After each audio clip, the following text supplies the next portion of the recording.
அனைவருக்கும் அன்பின் மாலை வணக்கங்களை தெரிவித்துக் கொள்கின்றோம். மாபெரும் பட்டிமன்ற புகழ் பேச்சாளர்கள் இங்கு வந்திருக்கிறார்கள். இவர்களை எல்லாம் பார்ப்பதிலே மிகுந்த மகிழ்ச்சி. நிறைய பேர் வீடுகள்ல நிறைய பேசியிருப்பாங்க. வீடுகள்ல ஜெயிக்கக்கூடியது இவங்களா தான் இருக்கும். நம்முடைய ஆண்கள் வீடுகளிலே பட்டிமன்றம் என்றால் அவர்கள் கண்டிப்பாக தோல்விதான் அடைவார்கள்.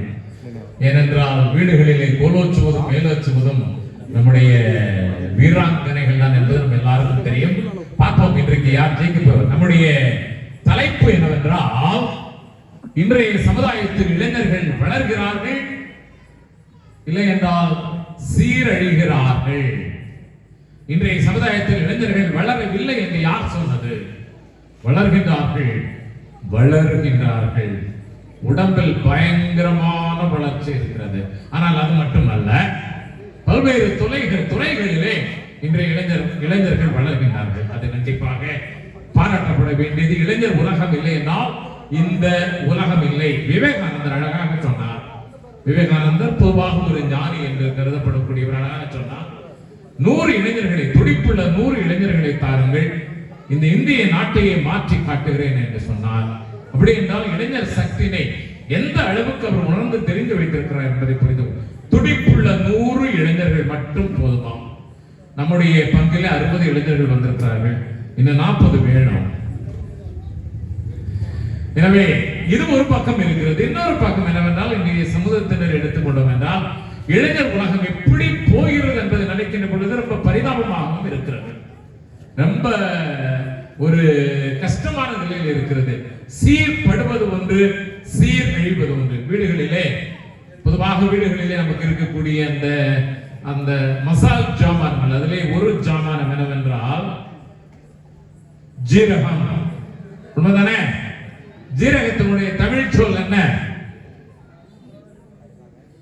ஜீரகத்தினுடைய தமிழ் சொல் சீரகம். ஜி என்பது தமிழ் வார்த்தை அல்ல, வடமொழி வார்த்தை. எனவே நாம் ஜி என்று சொல்ல மாட்டோம். இன்றைக்கு பல பேர் ஜி ஜி ஜி என்று சொல்லிக் கொண்டிருக்கிறார்கள். என்னை வெட்டி போட்டாலும் சொல்லவே மாட்டேன். எனவே சீரகம், அந்த சீரகம் நம்ம பெண்களுக்கு நிறைய பயன்பாடு தெரிகிறது, அந்த பயன்படுத்துகிறார்கள். ஆனால் பயன்பாடு என்ன என்பதையும் பெண்கள் அறிந்து கொள்ள வேண்டும். அகத்தை சீர்படுத்துவது, அகத்தை, உள் உறுப்புகளை, உடலுடைய வெளிப்பகுதியை சோப்பு போட்டு அழுக்கை போக்கி விடலாம். உடலுடைய உள்பகுதியை நாம் என்ன செய்வது? அகத்தை சீர்படுத்துவது. அதுதான் சீர் அகம் என்று நம்முடைய முன்னோர்கள் தமிழர்கள் பெயர் வைத்திருக்கிறார்கள். ஆக நம்முடைய தலைப்பு என்னவென்றால், இன்றைய இளைஞர்கள் வளர்கின்றார்களா, இல்லை என்றால் இன்றைய இளைஞர்கள் சீர் அழிகின்றார்களா? சீர் என்பதற்கு இன்னொரு வார்த்தை உண்டு, அழகு, அணி சேர்த்தல், அழகு சேர்த்தல். நமக்கு என்னவென்றால் நிறைவு சேர்த்தல். மணப்பெண்கள் வீடுகளுக்கு, அதாவது மணமகன் வீடுகளுக்கு செல்கின்ற பொழுது என்ன கொடுக்கிறீர்கள்? சீர் கொடுக்கிறீர்கள், அழகு கொடுக்கிறீர்கள், அணி கொடுக்கிறீர்கள், நிறைவு கொடுக்கிறீர்கள், சீர் வரிசை கொடுக்கிறீர்கள். எனவே தான் சீர் அழிகின்றார்களா என்றால் அதனுடைய பொருள், இந்த அழகு அழிந்து கொண்டிருக்கிறதா? இளைஞர்களுக்கு இருக்க வேண்டிய இந்த ஆளுமை அழிந்து கொண்டிருக்கிறதா? இளைஞர்களுக்கு இருக்க வேண்டிய இந்த அணி அழிந்து கொண்டிருக்கிறதா? நிறைவு போய்க் கொண்டிருக்கிறதா என்பதுதான் சீர் அழிதல். எனவே அன்பார்ந்தவர்களே, இன்றைக்கு இந்த பகுதி இல்லை இளைஞர்கள் வளர்கின்றார்கள் என்று பேசப் போகிறார்கள். இந்த பகுதி இன்றைய சமூக அரங்கிலே இளைஞர்கள் சீரழிகின்றார்கள், அதைத்தான் சீரழிகின்றார்கள் என்று நாம் சொல்கின்றோம். எனவே முதலாக இளைஞர்கள் இன்றைய சமுதாயத்தில் வளர்கின்றார்கள் என்பதை பேசுமாறு அன்போடு அழைக்கின்றேன். முதலாவதாக 3 முதல் 5 நிமிடங்கள் வரை இவர்கள் பேசலாம். ஒவ்வொரு பேச்சாளரும் 3 முதல் 5 நிமிடங்கள் வரை பேசலாம். 5 நிமிடங்களுக்கு பேசுவதற்காக இங்கு யாரும் தயாராக இல்லை என்று நான் நினைக்கின்றேன். அப்படி பேசிவிட்டார்கள் என்றால் ஒரு மணி ஒலிக்கப்படும். ஆனால் மணி ஒலிக்கப்படுவதற்கு தேவையே இருக்காது. அடுத்தது, ஒருவர் வளர்கின்றார்கள் என்று பேசி முடித்ததும் சீரழிகின்றார்கள் என்று பேசுவார்கள். இடையிடையே நிலைய வித்வான், அதாவது நான் நாதசுர கச்சேரி, இடையிடையே நான் மட்டும் 2 வார்த்தைகள் மட்டும் பேசி முடிப்பேன். எனவே எல்லாரும் மகிழ்ச்சியாக சந்தோஷமாக இந்த பட்டிமன்ற அரங்கில் கலந்து கொள்ள அன்போடு அழைக்கின்றேன். பார்வையாளர்கள் அத்தனை பேருமே உற்சாகமாக எல்லாரும் கைதட்டி வாழ்த்துகின்றோம், வரவேற்கின்றோம். நன்றி நன்றி நன்றி.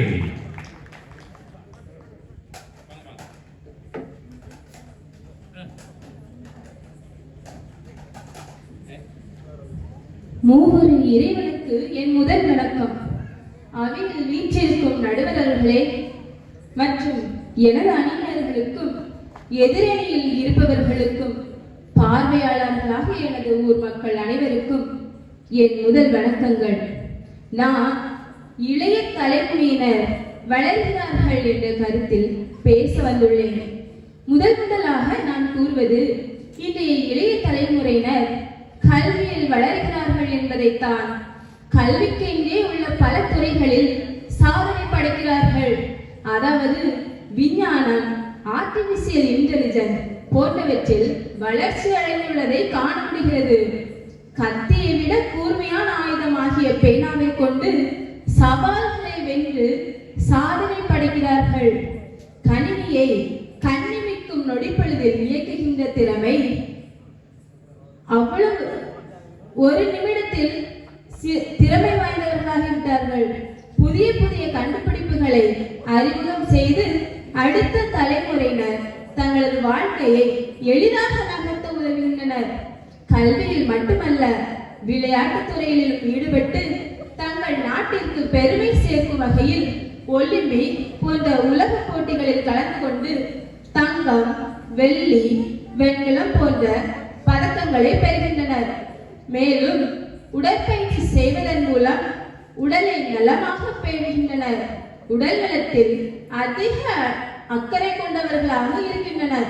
பள்ளியில் படிக்கும் போதே NSS, NCCகளில் கலந்து கொண்டு சமுதாய பணிகளில் ஈடுபடுகின்றனர். கிராமங்களுக்கு சென்று விழிப்புணர்வு பிரச்சாரம், ஆறு, கண்மாய் போன்றவைகளில் தூர்வாரும் பணிகளில் ஈடுபட்டு சமுதாய அக்கறையில் பங்கு பெறுகிறார்கள். இன்றைய இளைய தலைமுறையினர் அடுத்தவர்களுக்கு உதவும் மனப்பான்மை கொண்டவர்களாக இருக்கின்றனர்.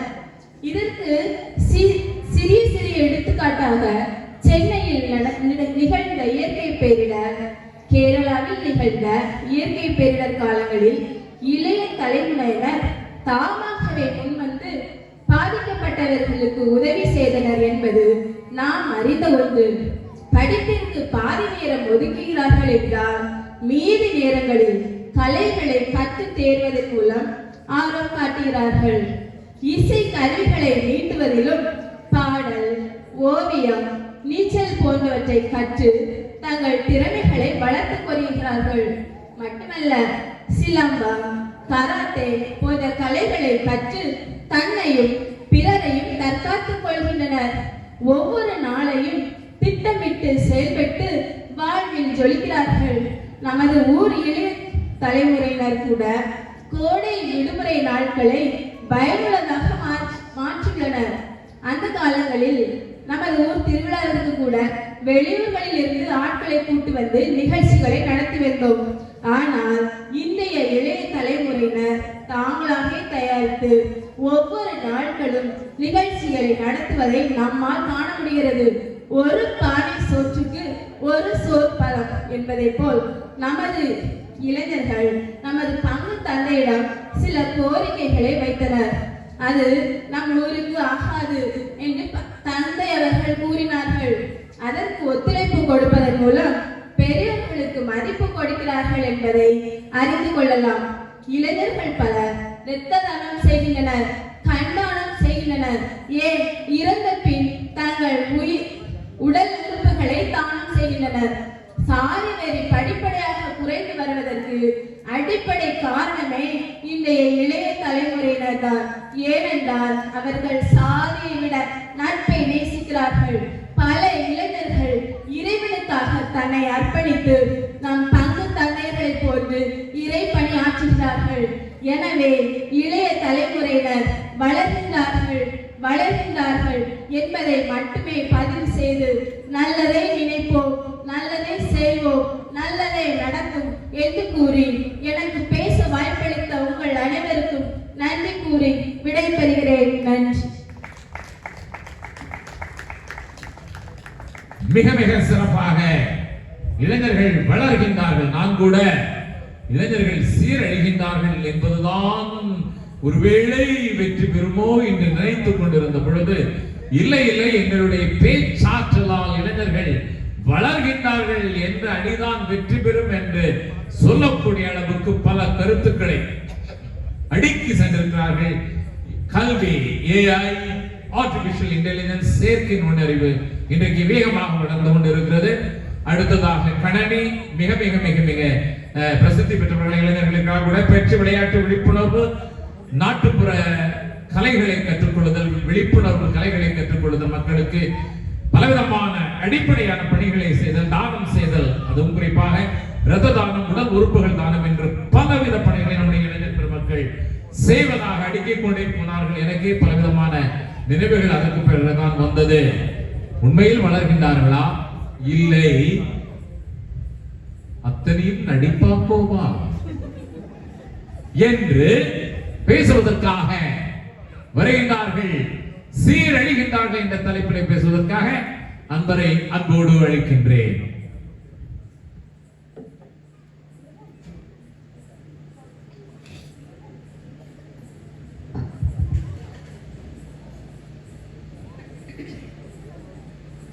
இங்கு பட்டிமன்றத்திற்கு நடுவராக அமர்ந்திருக்கும் நம்முடைய பங்கு தந்தை அவர்களுக்கும், எங்கள் அணியின் சார்பாக பேச வந்திருக்கும் 8 உடன் சகோதர சகோதரிகளுக்கும், 8 பேர் யார் சொன்னேன் அப்படின்னு நான் கொஞ்சம் நேரம் கழிச்சு சொல்றேன்.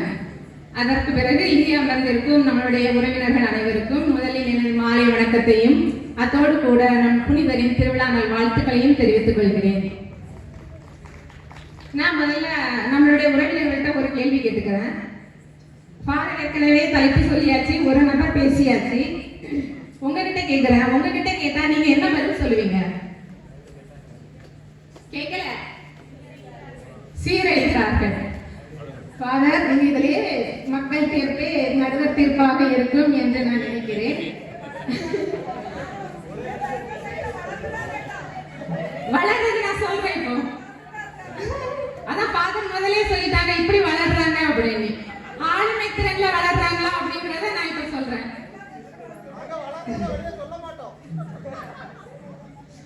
அடுத்தது என்ன ஒரு சின்ன கொஸ்டின், அவர்களை சீரழிவுக்கு கொண்டு செல்லக்கூடிய அந்த காரணிகள் என்னன்னு நினைக்கிறீங்க? நானே சொல்லிடுவா? சரி, முதல்ல அவங்க சொன்னதுக்கெல்லாம் பதில் சொல்லிட்டு திரும்ப நான் சீரழிவுக்கான சொல்றேன். முதல்ல அவங்க சொன்னாங்க, எங்க இளைஞர்களோட கையில வந்து கத்தி இருக்காது, பேனா இருக்கும் அப்படின்னு சொல்லி சொன்னாங்க. நம்ம பார்த்துட்டு இருக்கிற ஒவ்வொரு நாள் நியூஸ் பேப்பர்லயும் சரி, நமக்கு அறிய வருகிற நியூஸ்லயும் நம்ம சரி, எத்தனை ஆசிரியர்கள் குத்துப்பட்டு இருக்கிறாங்க பேனாக்கு பதிலாக கத்திய வச்சு. அவங்க சொன்னாங்க இல்ல, பேனா தான் இருக்கு, கத்திங்கிறதே இல்ல அப்படின்ற மாதிரி சொன்னாங்க. அடுத்தபடியாக அவங்களே சொன்னாங்க உடல்ல வளர்ந்துருக்காங்க அப்படின்னு. ஆமா, உடல்ல வளர்ந்த அவங்க சொன்னாங்க ஜிம்முக்கு போறோம் அப்படின்னு. ஜிம்ல போய் உடல் இப்படி போனா அவங்க எங்க தான் போகணும்? ஜிம்முக்கு தான் போகணும். அது ஒரு வளர்ச்சியாக இல்லை என்று நான் நினைக்கிறேன். அடுத்தபடியாக தன்னையும் பிறரையும் பாதுகாத்துக் கொள்கிறார்கள் அப்படின்னாங்க. எத்தனை பேர் இந்த கருத்தை ஒத்துப்பீங்க? ஒரு பெண்ணை கூட சொல்ல முடியாது, சிறு குழந்தையை கூட நம்ம வெளியில விளையாட விட முடியாத சூழ்நிலையில தான் இந்திய சமுதாயம் இருக்குது. அவங்க எப்படி பாதுகாப்பு கொடுக்குறாங்க? அவங்களே முதல்ல பாதுகாப்புல இல்ல, செய்யக்கூடாத காரியங்களை செய்து டூ வீலர் எல்லாம் போகும்போது பொறுமையா போங்க, தலைக்கவசம் அணிஞ்சிட்டு போங்கன்னு சொன்னாலும் அவங்க என்ன பண்றாங்க? யாருமே அதை ஃபாலோ பண்றதே இல்லை. ஆனா அவங்க சொல்றாங்க இல்ல, அவங்க தங்களையும் தங்களை சார்ந்தவர்களையும் பாதுகாப்பாக வச்சிருக்கிறாங்க அப்படின்னு சொல்றாங்க. அதுக்கப்புறமா கண் தானம் செய்யறாங்க, உடல் உறுப்புகளை தானம் செய்யறாங்க அப்படின்னு சொன்னாங்க. நீங்க சொல்லுங்க பாப்பா, எத்தனை பேர் இன்னைக்கு ஸ்கிரீன் டைம் அவங்களோட மொபைல்ல முன்னாடியாவது 2 hours அப்படி இருக்கும்னு நினைக்கிறேன். இப்போ ஸ்கிரீன் டைம் அவங்க எத்தனை பேருக்கு 7 to 8 எத்தனையோ ஹவர்ஸ் தாண்டி போகுது. அவங்களோட கண் பார்வை ஃபர்ஸ்ட் டெஸ்ட் பண்ணணும். அதுக்கு அப்புறமா தான் அவங்க கண் தானம் கொடுப்பாங்களா இல்லையான்னு நம்ம சொல்லவே முடியும். அப்படின்னு பார்த்தா இந்திய இளைஞர்கள் யாருமே கொடுக்க முடியாது. நல்லது. இப்ப நான் என்னுடைய அணியின் சார்பாக பேச வந்திருக்கிறேன். 8 பேர்னு சொன்னேன். நீங்களே முதலே சொல்லியாச்சு, நம்முடைய இளைஞர்கள் வந்து சீரழிவுக்கு தான் செல்றாங்க. நீ அவங்கள வந்து 4 வரை அந்த பக்கத்துல இருக்கு அப்படிங்கிற காரணத்தினால அவங்க வளர்கிறார்கள் அப்படின்னு சொல்ல வந்திருக்கிறாங்க. மற்றபடி அவங்கள்ட்ட கேட்டாலும் அவங்க சொல்லுவாங்க இல்ல இளைஞர்கள் சீரழிகிறார்கள் அப்படின்னு. அதனாலதான் நான் தொடக்கத்திலே சொன்னேன், 8 பேருமே வந்து நாங்க பேச போறது என்ன அப்படின்னா இளைஞர்கள் சீரழிய போகிறார்கள் அப்படி என்றுதான்.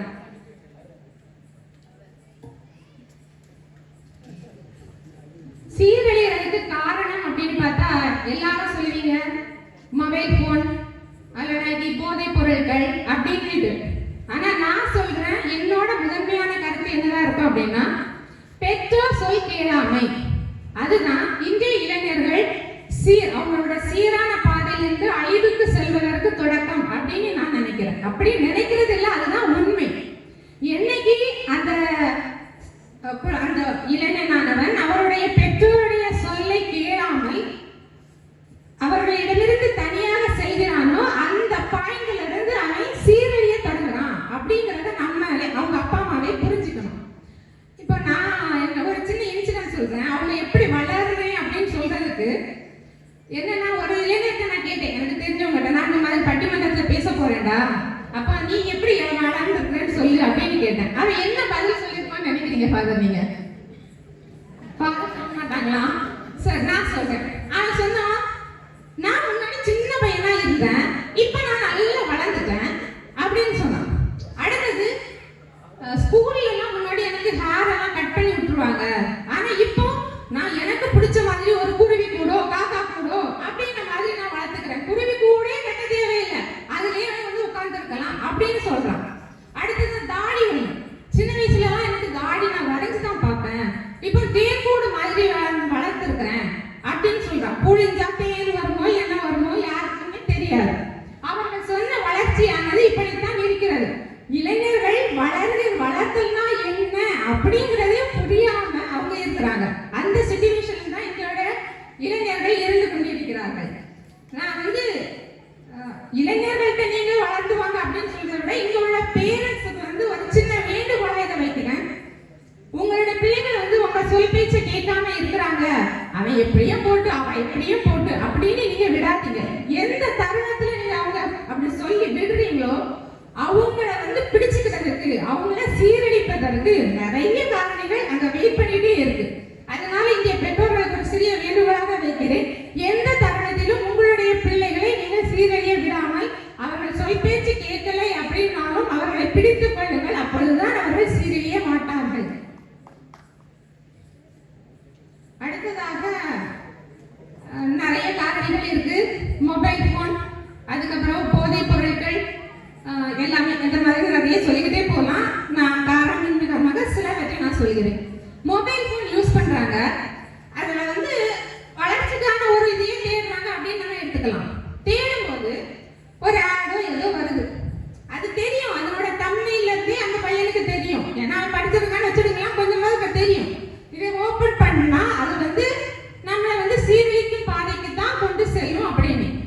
ஆனா அவரோட ஆர்வம் எதுல இருக்குன்னு பாத்தீங்கன்னா, அந்த ஏவாளுக்கு எப்படி ஆப்பிள நான் கடிச்சே ஆகணும் அப்படின்னு இருந்ததோ அந்த மாதிரி அதை நான் ஓபன் பண்ணியே ஆகணும் அப்படின்ற மாதிரி ஒரு ஆர்வத்துல ஓபன். அது தெரியுது தப்பு, நம்ம அதை பண்ண கூடாது அப்படின்னு. ஆனா அவன் அதை பண்ணாம அப்பதான் அவனுக்கு இல்லாத ஆர்வம் எல்லாம் அதுல வரும். இந்த அது தேவையில்லாததுக்கு போகும்போது கண்டிப்பா அவன் எங்க போவான்? சீரழிந்த பாதையில் தான் செல்வான். அடுத்தபடியாக சோசியல் மீடியா. சோசியல் மீடியால அவங்க சொன்னாங்க, நாங்க வந்து நிறைய போராட்டங்களுக்கெல்லாம் போகணும்னு சோசியல் மீடியாவில் நாங்க பண்றோம் சோசியல் மீடியால பண்றோம்னு சொல்றாங்க. என்ன பண்றாங்க? காலையில எழுதுனதுல இருந்து நைட்டு போறது வரைக்கும் செல்ஃபி எடுத்து அதுல வந்து ஒரே ஸ்டேட்டஸ், ஹாய் குட் மார்னிங்ல இருந்து குட் நைட் வரைக்கும் ஸ்டேட்டஸ். இதுதான் இந்த இளைஞர்களோட பொழுதுபோக்காகவும் சீரழிவு காரணியாகவும் இருந்து கொண்டிருக்கிறது. அதுக்கு அடுத்தபடியா பார்த்தீங்கன்னா போதைப் பொருட்கள். அவங்க போதைப் பொருட்களுக்கு அடிமை ஆகுறாங்க அப்படின்னு அவங்களுக்கே தெரியுது. அந்த டைம்ல யார் என்ன சொன்னாலும் அவங்களுக்கு காதல ஏறுறதே கிடையாது. அது அவங்களோட ஒரு சுய இன்பத்துக்காக மட்டுமே தான் அதை யூஸ் பண்றாங்க. அப்படி பண்ணும்போது அவங்க என்ன போடுறாங்க? முன்னாடி இருக்கிறது யாரு அப்படி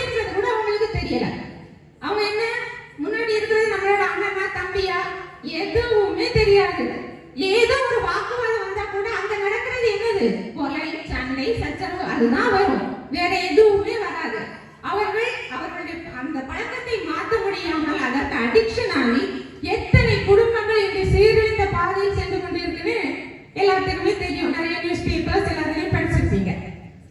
அடுத்தபடியாக பெண்களுக்கு பாதுகாப்பு இந்த இடத்துல நான் பதிவு செய்யணும்னு நினைக்கிறேன். ஏன்னா அவங்க சொன்னாங்க இந்த மாதிரி எல்லாருமே வந்து பாதுகாப்பு கொடுப்போம் அப்படின்னு. எத்தனை பேர் பாதுகாப்பு கொடுக்குறீங்க? இளைஞர்கள் ஒரு 4-5 இளைஞர்கள் இருந்து பேசுறாங்க. கொஞ்சம் ஒரு வித்தியாசமான ஒரு கெட்டப் சொல்றது, தாடி வச்சிருப்பாங்க, அப்படி இருக்கும்போது யாராவது ஒரு சின்ன குழந்தைங்களுக்கு எப்படி தெரியாது, கொஞ்சம் வாலிப குழந்தை யாராவது ஒருத்தங்க அப்படி கிராஸ் பண்ணாங்கன்னா என்ன, ஐயோ அதுல நிக்கிறாங்களே அவன் என்ன பண்ணிடுவாங்க, ஏதாவது பண்ண தனியா நடந்து போக முடியுதா? இல்ல. அதனால எதுவுமே அவங்களுக்கு பாதுகாப்பாக யாருமே இதுவரைக்கும் இல்லை.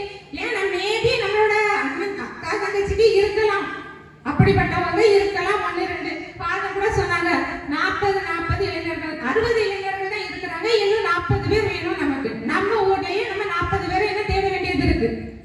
100 இளைஞர்கள் நம்ம தேடணும் அப்படின்னா எப்படி கண்டுபிடிப்போம்னு தெரியல. அந்த அளவுக்கு நம்மளுடைய இளைஞர்கள் வந்து சீரழிவு பாதையில் தான் சென்று கொண்டிருக்கிறார்கள்.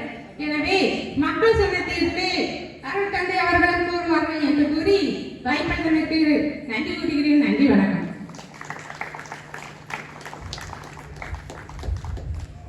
மிக மிக அருமையாக தன்னுடைய வாதங்களை எடுத்து வைத்திருக்கிறார்கள். குறிப்பாக பேனா இருக்க வேண்டிய கரங்களிலே கத்தி இருக்கிறது, கத்திகள் இருக்கிறது. மோட்டார் வாகனங்களிலே சாலைகளிலே செல்லக்கூடியவர்கள் சாகசம் செய்கிறார்களா, இல்லை சாவசம் செய்கிறார்களா? சாகசமா, இல்லை அவர்களுடைய செயல்களிலே சாவு தங்கள் வசமா என்று சொல்லக்கூடிய அளவுக்கு தான் இன்றைக்கு மோட்டார் சைக்கிள்களிலே செல்லக்கூடிய அந்த ஒரு நிலை. போதைப் பொருட்கள், மொபைல் போன்கள் இவைகளுடைய தாக்கங்கள் இன்றைக்கு ஏராளம் இருக்கிறது. அதனை பற்றி நான் விளக்க வேண்டிய தேவையில்லை, உங்கள் எல்லாருக்கும் நன்றாக தெரியும். குறிப்பாக எடுத்துக்கொண்டோம் என்றால் கண் தானம், உறுப்புகள் தானம் என்று இவர்கள் பேசியதை இவர்கள் வெட்டி பேசினார்கள். இன்றைக்கு எத்தனை இளைஞர்களிடமிருந்து கண் உறுப்பு தானம் பெற முடியும் என்று எல்லா இளைஞர்களும் இன்றைக்கு இளைஞர்கள் மட்டுமல்ல, வீட்டிலே நீங்கள் ஒரு குழந்தைக்கு சாப்பாடு கொடுக்க வேண்டும் என்றால் 3 வயது குழந்தைக்கு 2 வயது குழந்தைக்கு சாப்பாடு கொடுக்க வேண்டும் என்றால் முன்னால் நிலாவை காட்டி சாப்பாடு ஊட்டினார்கள். இன்றைக்கு மொபைலை காட்டி சாப்பாடு ஊட்ட வேண்டி இருக்கிறது. எனவே இளைஞர்கள் கண் தானம் செய்வதற்கு இளைஞர்கள் வரைக்கும் நாம் போக வேண்டிய தேவையில்லை. நம்முடைய குழந்தைகளுடைய கண்களை இன்றைக்கு எப்படி இருக்கிறது என்பது உங்களுக்கு நன்றாக தெரியும். எனவே எப்படி போய்விட்டது என்றால் எத்தனை இளைஞர்கள் தங்களுடைய கண்களை தானம் செய்ய முடியும்? ஒருவேளை தானம் செய்யலாம், ஆனால் எத்தனை பேருக்கு அந்த கண்கள் பயன்படும் என்பதுதான் மிகப்பெரிய கேள்விக்குறியாக இருக்கிறது. என்று உறுப்புகள் தானம் செய்யும் பொழுது யார் அந்த உறுப்புகளை பெற்றுக் கொள்வது? எல்லாமே டேமேஜான உறுப்புகளாக இருக்கிறது, எல்லாமே ஃபீஸ் போன உறுப்புகளாக இருக்கிறது, கேரண்டி போன உறுப்புகளாக. இந்த உறுப்புகளை யாருக்கு கொடுத்து எத்தனை பேரை வாழ வைப்பது?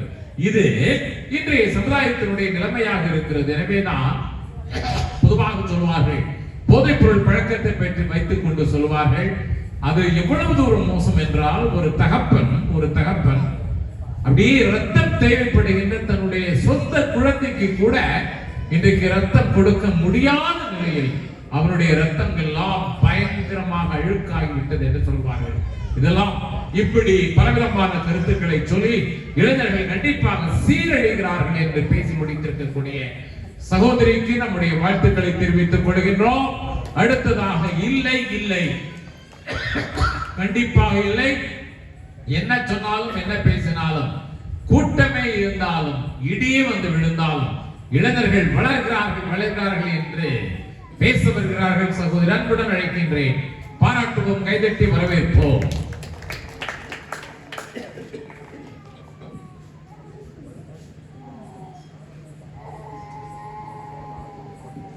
நடுவர் அவர்களுக்கும் எங்களது அணியை சேர்ந்தவர்களுக்கும் மற்றும் வளரவில்லை அவர்கள் வீழ்கிறார்கள் என்று புன்னகையோடு பேசி முடித்த சகோதரிக்கு நான் சொல்லிக்கொள்ள ஆசைப்படுவது நிறைய இருக்கு. முதலில் என்னுடைய மாலை வணக்கத்தை தெரிவித்துக் கொள்கிறேன். சகோதரி, நீங்கள் சொன்னீர்கள் இளைஞர்கள், இன்றைய இளைஞர்கள் தலை கட் பண்றாங்க, தாடி வைக்கிறாங்க, ஜிம் போறாங்க. ஸோ இதெல்லாம் ட்ரெண்டிங்மா. இதெல்லாம் அவங்களுடைய இன்றைய கரண்ட் அஃபேர்ல வரக்கூடிய ஒரு விஷயம். ஸோ நடுவர் அவர்களே, இதை நீங்கள் நோட் பண்ணி கொள்ள வேண்டும். அடுத்து, இளமை பருவம் என்பது ஒரு இளமையான சுகமான ஒரு பருவம் என்று எங்கள் எதிர் அணியினர், எங்களுடைய அணியினர் சொல்லுகின்றனர். நாங்க எப்பவுமே பாசிட்டிவா தான் யோசிப்போம் நடுவர் அவர்களே, நாங்க நெகட்டிவ்க்கே போக மாட்டோம். சோ பழைய காலத்துல ஒரு பாட்டு இருக்கு, எந்த குழந்தையும் நல்ல குழந்தை இந்த மண்ணில் பிறக்கையிலே அவர்கள் நல்லவர்களாவதும் தீயவர்களாவதும் பெற்றோர் வளர்ப்பதிலே, பெற்றோர் வளர்ப்பதிலே. எங்களுடைய குழந்தைகளை நாங்கள் நல்ல முறையில் வளர்த்து அவர்களுடைய இந்த சமுதாயத்தில் மிக முக்கிய பங்கு வைப்பதற்கு நாங்கள் ஆளாக்கி வைத்திருக்கிறோம். சோ நடுவர் அவர்களே, யுவாஸ் திவாஸ் என்பது ஒரு தேசிய இளைஞர் தினமாக கொண்டாடப்படுகிறது. பார்த்துக் கொள்ளுங்கள். இந்த யூத், அதாவது இளைஞர்கள் வளர்ச்சி சமுதாயத்தில் மிக முக்கிய பங்கு வகிக்கிறது. இன்றைய காலகட்டத்தில் இவர்கள் மிகவும் துல்லியமாக சிந்திக்கிறார்கள், புது புது விஷயங்களை கொடுக்கிறார்கள். இவர்களிடம் கொடுக்கும் லீடர்ஷிப் உண்மையிலேயே மிக உயர்வான இடத்தில் எடுத்து செல்லப்படுகிறது. இவர்களுடைய கோல்ஸ், அதாவது குறிக்கோள் உண்மையிலே சாதாரணமாக இருக்காது. நிறைய ஒரு இளைஞர்கள் எந்த ஃபீல்டுல எல்லாம் இருக்கிறாங்க அப்படின்னு பார்த்தோம்னா, ஜியாலஜிஸ்ட், டாக்டர்ஸ். இந்த எங்கள் எதிரணியில் இருக்கிறவங்க ஃபர்ஸ்ட்ல இருக்கிறவங்க டாக்டர். அவரும் ஒரு இளைஞர். அவருடைய வளர்ச்சி நீங்கள் நமக்கே தெரியும். அவ்வளவு பேஷண்ட்ஸ் அவங்களுடைய கிளினிக்கு போறாங்க, பயனடைகிறாங்க. பார்த்துக்குங்க. டாக்டர்ஸ், ஆர்கியாலஜிஸ்டா இருக்காங்க. பாத்தீங்களா, அந்த ஃபீல்டு யாருமே எடுக்காத ஃபீல்டு நம்முடைய இளைஞர்கள் எடுத்து படிக்கிறாங்க, முன்னேறி கொண்டே வருகிறார்கள். ஏஐ பற்றி எங்களுடைய அணியினர் பேசினார்கள். அடுத்து ஜியாலஜிஸ்டா இருக்காங்க, அடுத்தது சயின்டிஸ்ட், அடுத்தது ஆஸ்ட்ரோனட்ஸா இருக்காங்க. பாத்தீங்களா, கல்பனா சாவ்லா யாரு, ஒரு இளம் பெண் சாதனை. சுனிதா வில்லியம்ஸ் பாருங்க. அடுத்தது சினி ஃபீல்டில் இப்போ ரொம்ப ஒரு ட்ரெண்டிங்கா நல்ல ஒரு வளர்ச்சியில இந்த யூத், அதாவது இளைஞர்கள் முன்னேறி கொண்டு வருகிறாங்க. அடுத்தது டீச்சர்ஸ், நேவி, ஆர்மி பாருங்க. அடுத்தது சிவில், இன்ஜினியரிங் ஃபீல்டு. இப்படி நம்முடைய இளைஞர்கள் இந்த அளவுக்கு ஒரு சாதனை புரிஞ்சுக்கிட்டு வளர்த்து கொண்டே இருக்கிறார்கள் என்பது எங்கள் அணியினருடைய ஒரு உண்மையான பாசிட்டிவான ஒரு தாட் அப்படின்னு சொல்லலாம், ஒரு எண்ணம். அதை தான் நாங்கள் இங்க பதிவு பண்ணுகிறோம் நடுவர் அவர்களே. அடுத்து, பழைய காலங்களில் பாருங்க, நிறைய இளைஞர்கள் சிகரெட்டு, பீடி இந்த மாதிரி எல்லாம் இருக்கும், வெட்டி வச்சு பேசுறது இந்த மாதிரி இருக்கும். பட் நம்ம இப்பதான் ஒரு இளைஞர்கள் பாருங்க, நம்முடைய ஊர் இளைஞர்கள் பாருங்க, அந்த ஒரு ஸ்கிரீன் போட்டு அதனுடைய ஹவுஸ், அதனுடைய ஒவ்வொரு அதாவது அந்த ஆக்டிவிட்டிஸ் அவங்க கொடுக்கறத பார்க்கும் போது எனக்கு இவ்வளவு ஒரு மொபைல்ல தேடி பார்க்கறதே அவங்களுக்கு ஒரு மைண்ட் வேணும். பார்த்தீங்களா, அதுக்கு ஒரு நேரத்தை ஒதுக்கி, சாப்பாடு கிடையாது, சரியான தூக்கம் கிடையாது, அதெல்லாம் பார்க்கும்போது உண்மையிலேயே எனக்கு நான் ஆச்சரியப்பட்டு வீட்டில் பேசிட்டு இருப்பேன். அடுத்தது இன்னும் நிறைய சொல்லலாம். தெருவிலே அங்கங்கே அந்த ஏழைகளுக்கு உணவு கொடுக்கறது, அடுத்தது டீ வாங்கி கொடுக்கறது, இதெல்லாம் நான் கண்கூட நான் பார்த்துருக்கேன். அப்படி ஆக்சிடென்ட்ஸ், ஒரு ரோட்ல ஆக்சிடென்ட் நடக்கும் அப்படின்னு சொன்னா உடனே போய் அதை ஒரு கால் பண்ணி, அந்த நம்பருக்கு கால் பண்ணி கூப்பிடுறது இந்த இளைஞர்களாக தான் இருக்கும். வயசானவங்க அங்கே இங்கே பார்த்துட்டு தான் நிற்பாங்களே தவிர, பட் இளைஞர்கள் உடனே சடனா அதை செய்யறாங்க. அடுத்தது டிவி ப்ரோக்ராம்ஸ்ல இளைஞர்கள் சாதிக்கிறாங்க. News reading, acting in serial, cinemas, சொல்லிக்கிட்டே போகல, அதுக்கு ஒரு லிமிட்டே இல்லை. அடுத்தது யங்ஸ்டர்ஸ் இன்டர்நெட்டுக்கு வாங்க.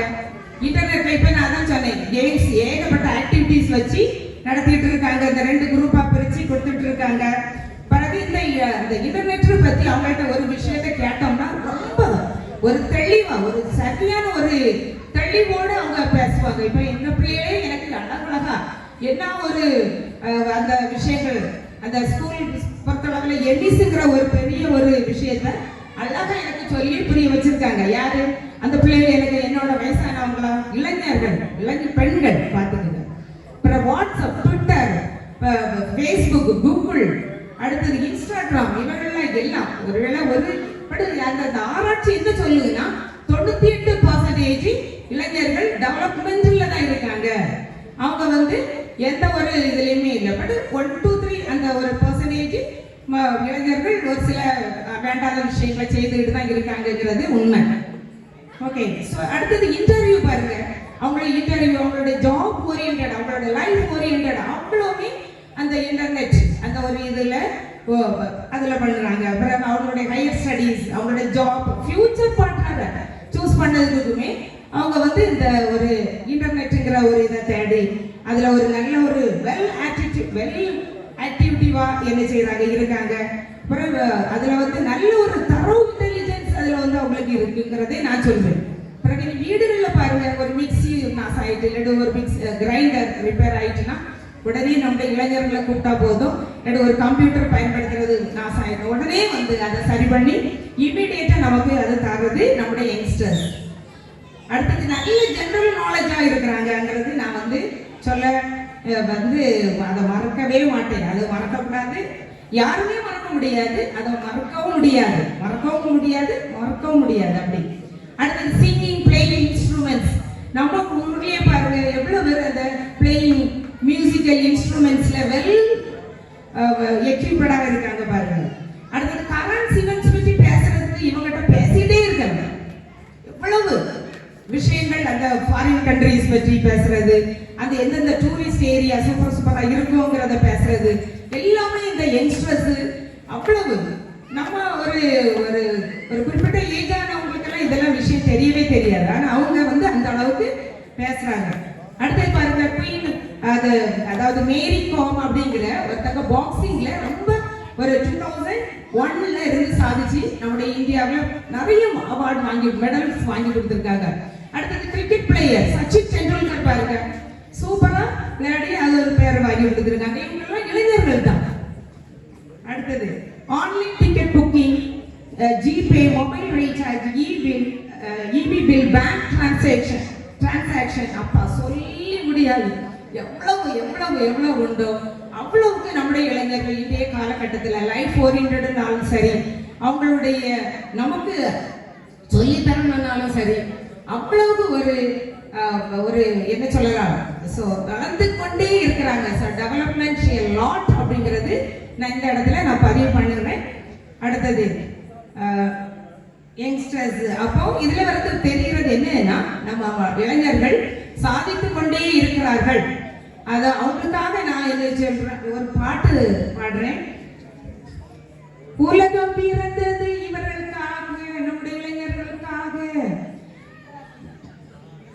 ஓடும் நதிகளும் இவர்களுக்காக, மலர்கள் மலர்வதும் இவர்களுக்காக, அன்னை மடியை விரித்தாள் இவர்களுக்காக என்றே கூறி இளைஞர்கள் மேலும் மேலும் மேலும் வளர்த்து பல சாதனைகள், ஃபாதர் ஒரு நாள் பிரசங்கத்தில் சொன்னது போல IAS IPS என்ற பட்டங்கள் வாங்கி இன்னும் பெரிய பெரிய அளவில் சாதிக்க வேண்டும், சாதிப்பார்கள் என்ற பாசிட்டிவ் ஆட்டிடியூடோட எங்களுடைய எதிரணி தான் கண்டிப்பாக ஜெயிக்கும் என்று கூறி எங்களுடைய அணியை ஜெயிக்கும். Okay, thank you. So many நிறைய பாயிண்ட்ஸ் சொல்ல பார்த்தீங்களா, அதுல அப்படியே டாக்டிஸ் எங்களுடைய அணி. ஓகே, பாசிட்டிவ் ஆட்டிடியூடோட இருக்கக்கூடிய எங்களுடைய அணியை வெற்றி பெறும் என்று கூறி வாய்ப்பளித்தமைக்கு நன்றி கூறி விடைபெறுகிறேன். நன்றி, வணக்கம்.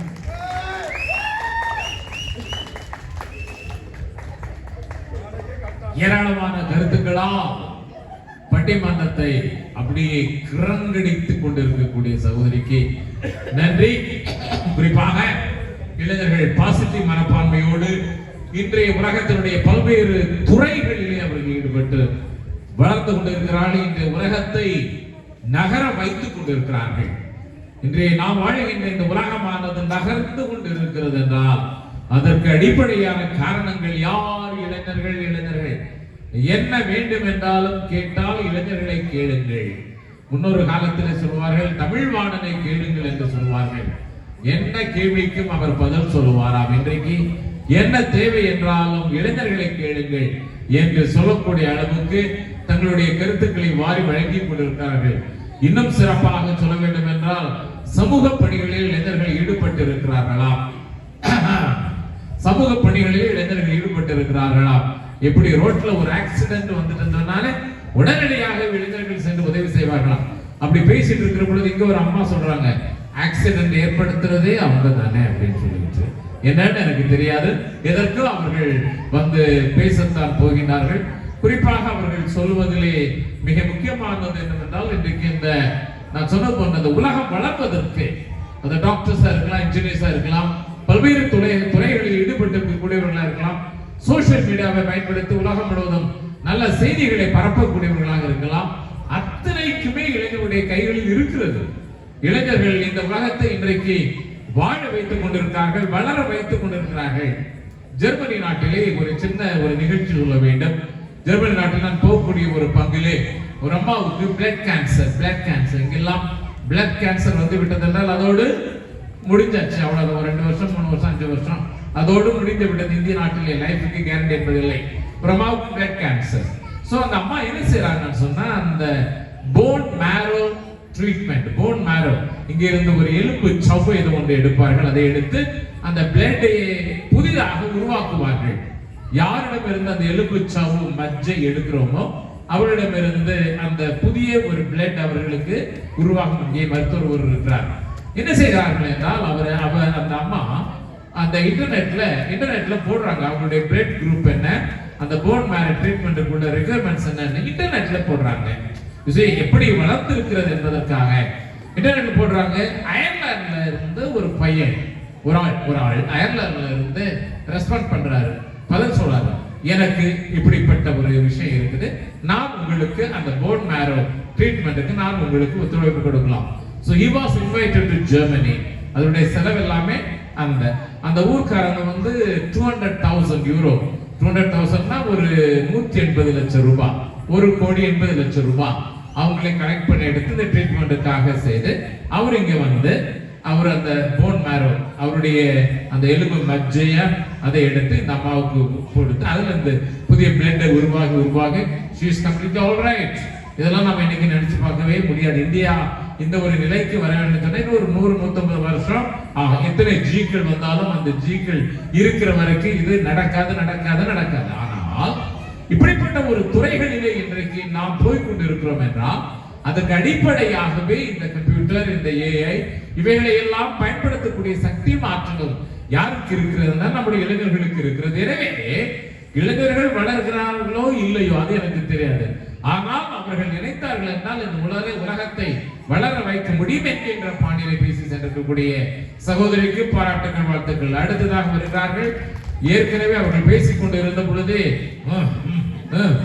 என்று மூச்சு முட்ட வந்தவர்கள் தான் நம்முடைய அடுத்த சகோதரியிடவே அப்படியே மூச்சு வழியே வார்த்தைகள் வெளியே வர காத்திருக்கிறது. அன்புடன் அழைக்கிறேன். பாராட்டுகள். கைதட்டி வரவேற்போம். அவையோர் அனைவருக்கும் வணக்கம். நடுவராக வீட்டிருக்கும் நம் பங்கு தந்தையவர்களுக்கு முதல் வணக்கம். எதிரணியில் அமர்ந்திருக்கும் எம் சகோதர சகோதரிகளுக்கு வணக்கம். என் அணியில் இளைஞர்கள் சீரழிகின்றார்கள் என்று பேச அமர்ந்திருக்கும் என் சகோதர சகோதரிகளுக்கும் வணக்கம். எதிரணியில் பேசினார்கள் அக்கா, அழகா பேசினாங்க. எப்படியா அந்த காலத்துல இளைஞர்கள் பீடி சிகரெட் மட்டும்தான் குடிச்சாங்களாம். ஆனா இந்த காலத்து இளைஞர்கள் நகத்துக்குள்ள என்னமா வச்சிருக்காங்க அது தெரியாது.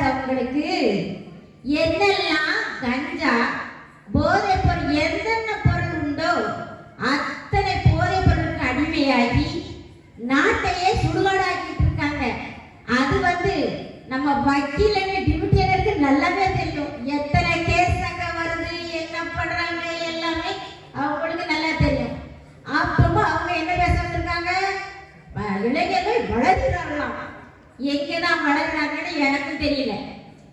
அப்புறம் கல்வி கூடங்களில் போய் கல்வி கூடங்கள் அப்படி படிக்கிறாங்க இப்படி படிக்கிறாங்க. 6ஆம் கிளாஸ் பள்ளிக்கூடம் நம்ம கான்வென்ட்ல போய் பாருங்க, பசங்க என்ன பண்றாங்கன்னு உங்களுக்கு நல்லா தெரியும். உங்க பிள்ளைகிட்ட கேட்டாலே வந்து சொல்லும், ஃப்ளவரா தங்கச்சி உன் மகன்கிட்ட கேட்டாலே சொல்லுவான் அங்க என்ன பிள்ளைகள் என்ன செய்யறாங்க, பசங்க என்ன பண்றாங்க. சரியா? அதனால பிள்ளைங்க வந்து இந்த காலத்து இளைஞர்கள் சீரழிஞ்சுக்கிட்டு தான் இருக்காங்க. பாருங்க, நியூ இயர் டைம்ல பாருங்க, ஒவ்வொரு பையன்களும் பைக்ல அந்த நைட் நேரத்துல எப்படி பறக்குறாங்க, எத்தனை பேர் ஏறி உட்கார்ந்து பறந்து போறாங்கிறது போலீஸ் இதுக்குன்னே என்ன பண்ணுது, 10 மணிக்கு மேல யாரும் வெளியில் நடக்க கூடாது, யாரும் பைக்கில் போக கூடாது. ஏன் உல்லாசமாக சுற்றட்டு விடலாமே இளைஞர்களை? எதுக்காக சட்டம் போட்டிருக்காங்க அப்படிலாம்? எது நடந்தாலும் எங்க பார்த்தாலும் தவறுதான் நடக்குது. பெண்களுக்கு பாதுகாப்பு இளைஞர்களா சுத்தமா கிடையவே கிடையாது. போன மாசம் தான் பொள்ளாச்சியில எத்தனை பேருக்கு ஆயுள் தண்டனை வாங்கி கொடுத்தாங்கன்னு கேளுங்க. நம்ம வக்கீலன்னு அழகா சொல்லுவாங்க அதை. சரியா? அப்புறம்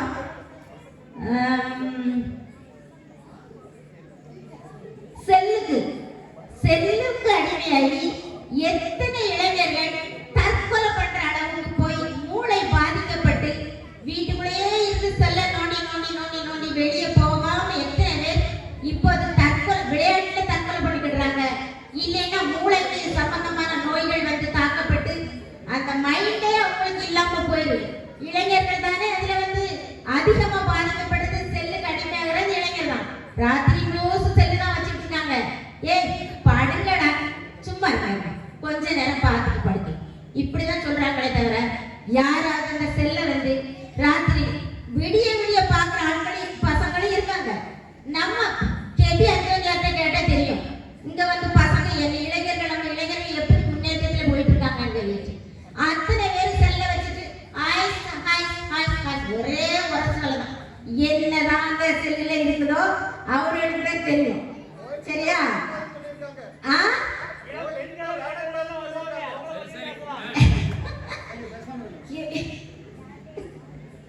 அடுத்து இளைஞர் அப்புறம் வந்து சினிமா மோகம். சினிமா மோகத்துல ஒரு படம் வரதுக்கு முன்னாடியே ட்ரெயிலர்ல 100 ரூபாய் டிக்கெட்டை 500 ரூபாய் கொடுத்து வாங்குற இளைஞர்களும் இருக்கதான் செய்றாங்க.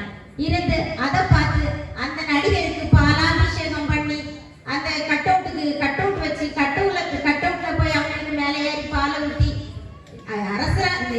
தெய்வமாகவே ஆக்கிடுறாங்க. அப்புறம் இந்த பிக் பாஸ்ல ஜோவிகால தெய்வமாவே ஆக்கி வச்சிருக்காங்க. அப்புறம் பாருங்க, அப்பா அம்மா எவ்வளவு கஷ்டப்படுறாங்கன்னு பிள்ளைகளுக்கு தெரியறது இல்லை, இளைஞர்களுக்கு தெரியறது இல்லை.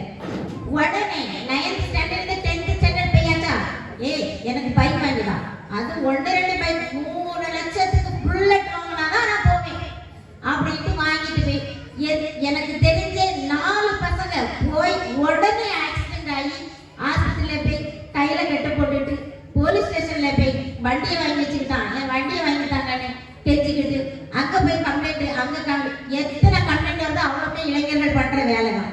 அதனால இளைஞர்கள் வந்து வளர்ச்சி பாதையில நடக்கவே இல்லை, சீரழிஞ்சுக்கிட்டு இருக்காங்க. இன்றைய சமுதாயத்துல இளைஞர்கள் வந்து நம்ம ஊரு பிள்ளைகள் வேணா ஒரு அளவுக்கு இருக்கலாம், ஆனா வெளியே போனீங்கன்னா அண்ணனுக்கு நல்லா தெரியும். அந்த கேஸ் நடக்கிறது எல்லாமே அண்ணனுக்கு தெரியும். கேட்டா எல்லாமே உங்களுக்கு தெரியும். எங்கெங்க என்னென்ன பண்றாங்க, எத்தனை மணிக்கு வீட்டுக்கு வராங்க, எத்தனை மணிக்கு போறாங்க, என்ன பண்றாங்க.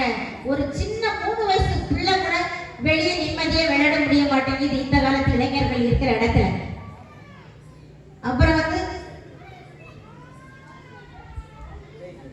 புத்தகங்கள் படிக்காங்க, அதுல நிறைய இது பண்றாங்க அப்படி இப்படின்னு சொன்னாங்க. அக்கா, புத்தகங்கள் என்ன புத்தகம் வாங்கி எப்படி படிக்கான்னு யாரு வேண்டா? நீங்க நல்லா போய் உட்கார்ந்து பார்த்துருந்த மாதிரியே பேசுறீங்க. நம்பிக்கை எல்லாம் அது நம்ம பிள்ளைகிட்டே வைக்க முடியல, அடுத்த எங்க போய் நம்புறது? பசங்கள்கிட்ட சொல்லவே முடியாது.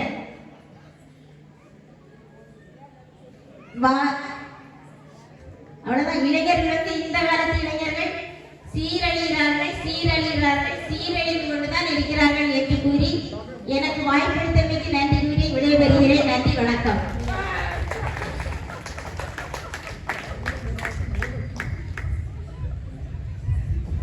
இன்றைய இளைஞர்கள் தங்களுடைய வாழ்வு பாதையில் இருந்து மாறி தங்களுடைய வாழ்க்கையை சீரழித்துக் கொண்டிருக்கிறார்கள், சீரழிகிறார்கள் என்று தங்களுடைய வாதங்களை அடுக்கி வைத்தார்கள் சகோதரி அவர்கள். குறிப்பாக போதைப் பொருட்கள், செல்போன் இவைகளுக்கு அடிமையாகி, கண்டிப்பாக உங்கள் எல்லாருக்கும் தெரியும் இன்றைக்கு செல்போன் அடிக்ஷன்.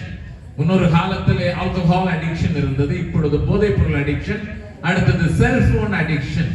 அது இன்றைக்கு ஒரு புதிய நோயாகவே உலகம் முழுவதும் எல்லா இடத்துல இன்னைக்கு பரவி கொண்டிருக்கிறது. முன்னொரு காலத்திலே காலையில் எழுந்ததுமே நாம் எல்லாம் பல் துலக்கினோம், இப்பொழுது காலையில் எழுந்ததும் செல் துலக்குகிறோம். இதுதான் இன்றைக்கு நடக்கக்கூடியது. முன்னொரு காலத்திலே பல் துளைக்கிறோம், இப்பொழுது அந்த கையை விரல் அப்படி மாத்திட்டா போதும் அது செல் துலக்குவது. ஆனால் அதே நேரத்திலே எக்கச்சக்கமான நல்ல விளைவுகள் செல்போன் இருக்கிறது. ஆனால் இன்றைய இளைஞர்கள் அவைகளுக்கு அடிமையாகி, கண்டிப்பாக எல்லாருக்கும் தெரியும் நிறைய வீடுகளிலே தங்களுடைய பொருளாதாரத்தை மீறி இளைஞர்கள் பைக் மோகம், பைக் மோகம், பைக் மோகம் அப்படின்னா சாலைகளில் சாகசம் என்பதற்காக அல்ல, பிறர் பார்க்க வேண்டும் என்பதற்காகவே ஒரு பைக் வேண்டும் என்று. அதுவும் குறிப்பாக டியூக் பைக் ஏதோ ஒன்று வந்திருக்குதான், 2 லட்சம் 3 லட்சம் அப்படின்னு சொல்றாங்க. அந்த பைக் கம்ப்ளீட்டா பிளாஸ்டிக்கா தான் இருக்காங்க, ஒண்ணுமே இல்லை.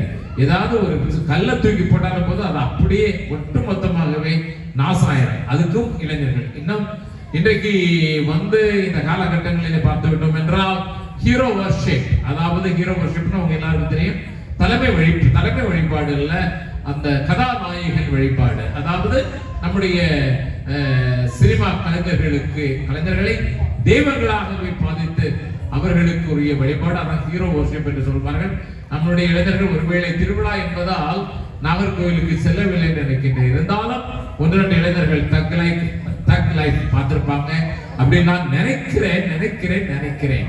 எனவே எல்லாம் ரொம்ப ட்ரெண்டிங்ல இருக்கிறாங்க. எல்லா இளைஞர்களுமே கண்டிப்பாக தங்களுடைய வாதத்தை, அதாவது இன்றைய இளைஞர்கள் சீரழிகிறார்கள் என்று பல்வேறு விதமான எடுத்துக்காட்டுகளால் உரைத்து அவர்களுக்கு மீண்டும் நம்முடைய நன்றிகளையும் வாழ்த்துக்களையும் தெரிவித்துக் கொள்கின்றோம். அடுத்ததாக இல்லை வருகிறார்கள், எந்த ஒரு சூழ்நிலை இளைஞர்கள் வாழ்ந்து கொண்டிருக்கிறார்கள் என்று வாதிட வருகிறார்கள் சகோதரர் அவர்கள். வரவேற்போம்.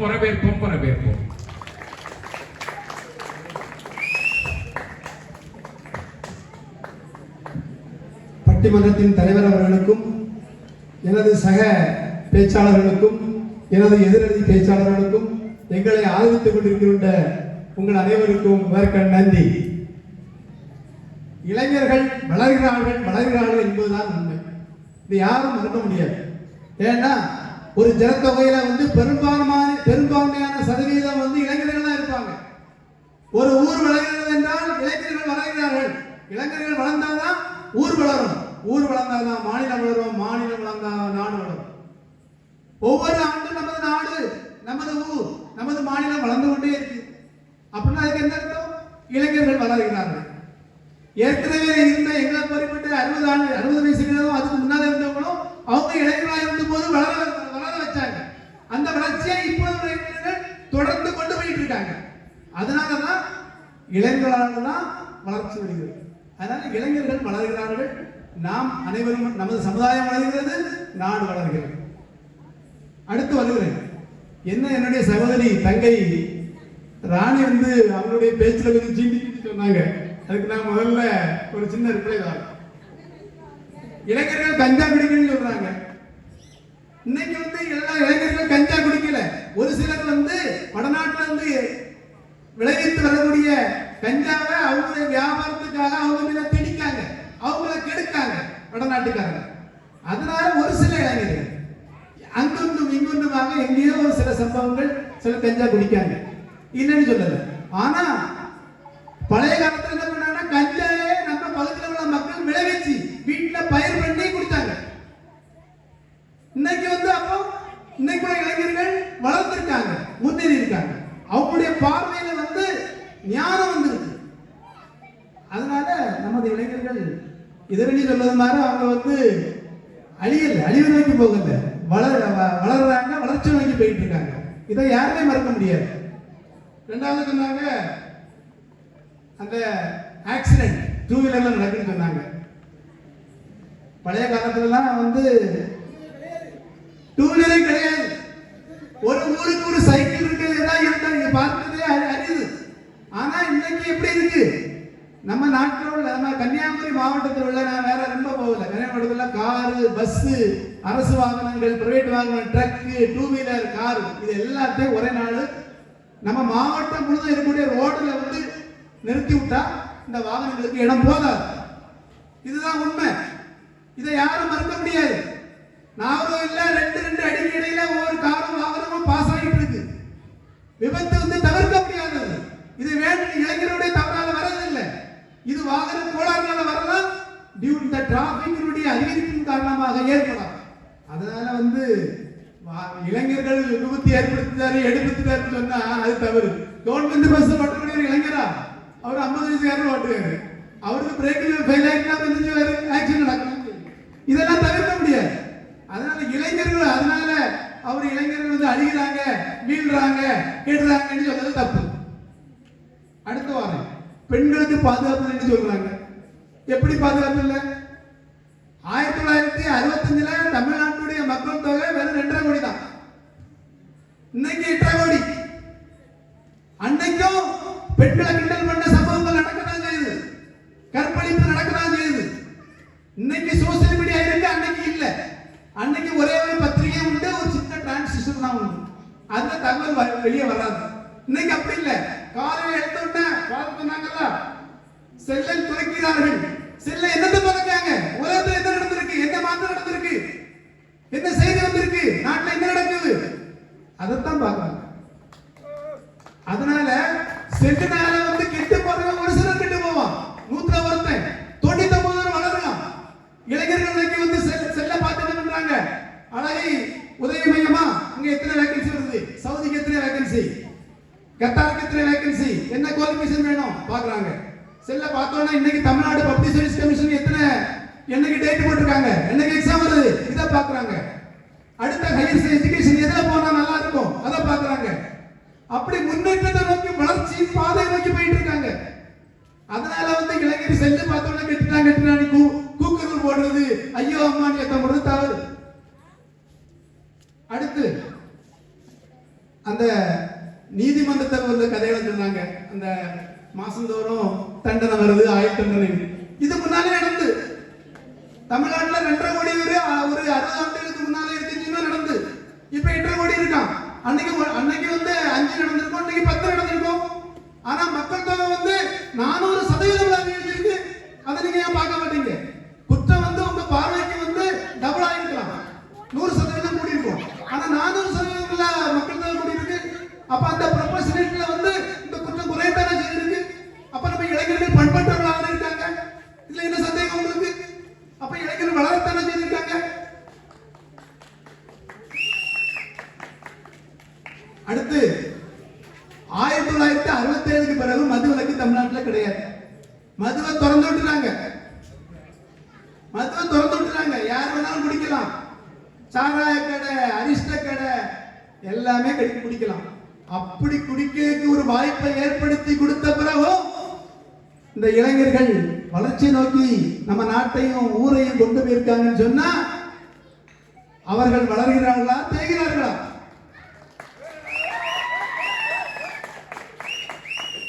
அதனால அந்த அடுத்த சொன்னாங்க, போதைப் பொருளுக்கு அடிமையாயிட்டாங்க.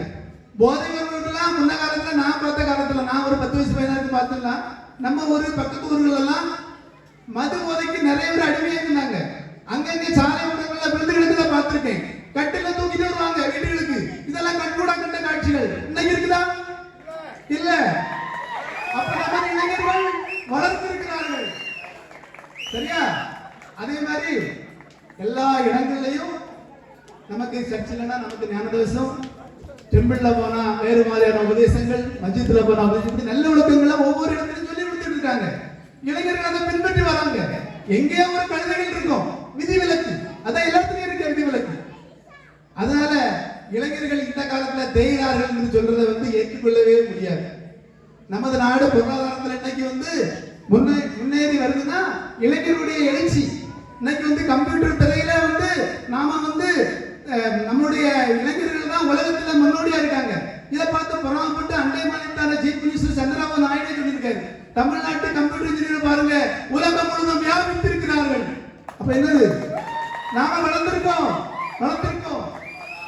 செல்போனை பார்த்தோம், கம்ப்யூட்டரை பார்த்தோம், நாம கடல்ல வளர்ந்திருக்கோம். அடுத்தது மருத்துவத்துறையில சொன்னாங்க அந்த தானங்கள் உடல் உறுப்புகள்லாம் இப்ப குறைவா கொடுக்காங்க. பழைய காலத்துல அப்படி உடல் உறுப்பு கூட இயக்கமே நடக்கலையே, இப்பதானே வந்திருக்கு. எனக்கு தெரிஞ்சு உடல் உறுப்பை கொடுத்ததாக நான் சமீபத்தில் தாங்க கடந்த 20 ஆண்டுகளா தான் கேள்விப்பட்டு இருக்கோம். நம்ம இளைஞர்கள் முன் வராங்க. பிளட் டெஸ்டா, பிளட் கொடுக்கணுமா, டொனேஷனா வாட்ஸ்அப்ல போட்டுவிட்டா போதும், இளைஞர்கள் உடனே போயிடுவாங்க அந்த அட்ரஸ் நான் கொடுக்குறேன். அல்லது ஒரு இளைஞர்கள் வந்து ஒவ்வொரு ஊர்லயும் ஒரு குழு பயிர் வச்சிருக்காங்க. அந்த குழுக்கு தகவல் கொடுத்த உடனே எந்த குரூப் பிளட் வேணுமோ அங்க போயிடுறாங்க. அப்ப அந்த இளைஞர்கள் வந்து வளர்ந்துருக்காங்க. இதெல்லாம் வந்து வளர்ச்சியுடைய பாதை. இன்றைய காலகட்டத்துல சோசியல் மீடியா இப்படி பல்வேறு இடங்கள் மது அது இது ரம்மி விளையாடுறது, ஆன்லைன் விளையாட்டு, ரம்மி விளையாட்டு, லாட்டரி, விபச்சார விடுதிகள், நடன கூடங்கள், கேளிக்கை விடுதிகள், இப்படி பல கெட்டு போறதுக்கு பல விஷயமான காரியங்கள் இருந்தும் அரசே அதை லைசன்ஸ் கொடுத்து ஓப்பனா திறந்து வச்ச பிறகும் நாம் முன்னேறி சொன்னா இளைஞர்கள் வந்து நல்ல பாதையில போயிருக்காங்க. எங்கேயோ அங்க வந்து இங்க ஒன்று இருக்கிறத பார்த்துக்கிட்டு நாம வந்து இளைஞர்கள் வந்து பின்தங்கிட்டாங்க, கெட்டு போயிட்டாங்க, சீரழிச்சிட்டாங்கன்னு சொல்லக்கூடாது. அது தவறு. இன்னைக்கு 5 டூல எடுத்துடுங்க, நாம் வளர்ந்திருக்கோம், வளர்ச்சியை நோக்கி போயிட்டு இருக்கோம். காரணம் என்ன? இளைஞர்கள் முன்னேறுகிறார்கள், இளைஞர்கள் வளர்கிறார்கள். அவர்கள் தான் நாளைய தலைமுறை, அவங்க தான் நாளைக்கு இந்த ஊரை வழி நடத்துவாங்க. இதுதான் நமது மாநிலத்திலேயும். அதனாலதான் நம்ம இளைஞருடைய வளர்ச்சியும் எழுச்சியும் தான் ஒவ்வொரு சமுதாயத்தையும் டெவலப் பண்ணும், கட்டமைக்கும். அதை இந்த இளைஞர்கள் செய்துட்டு இருக்காங்க.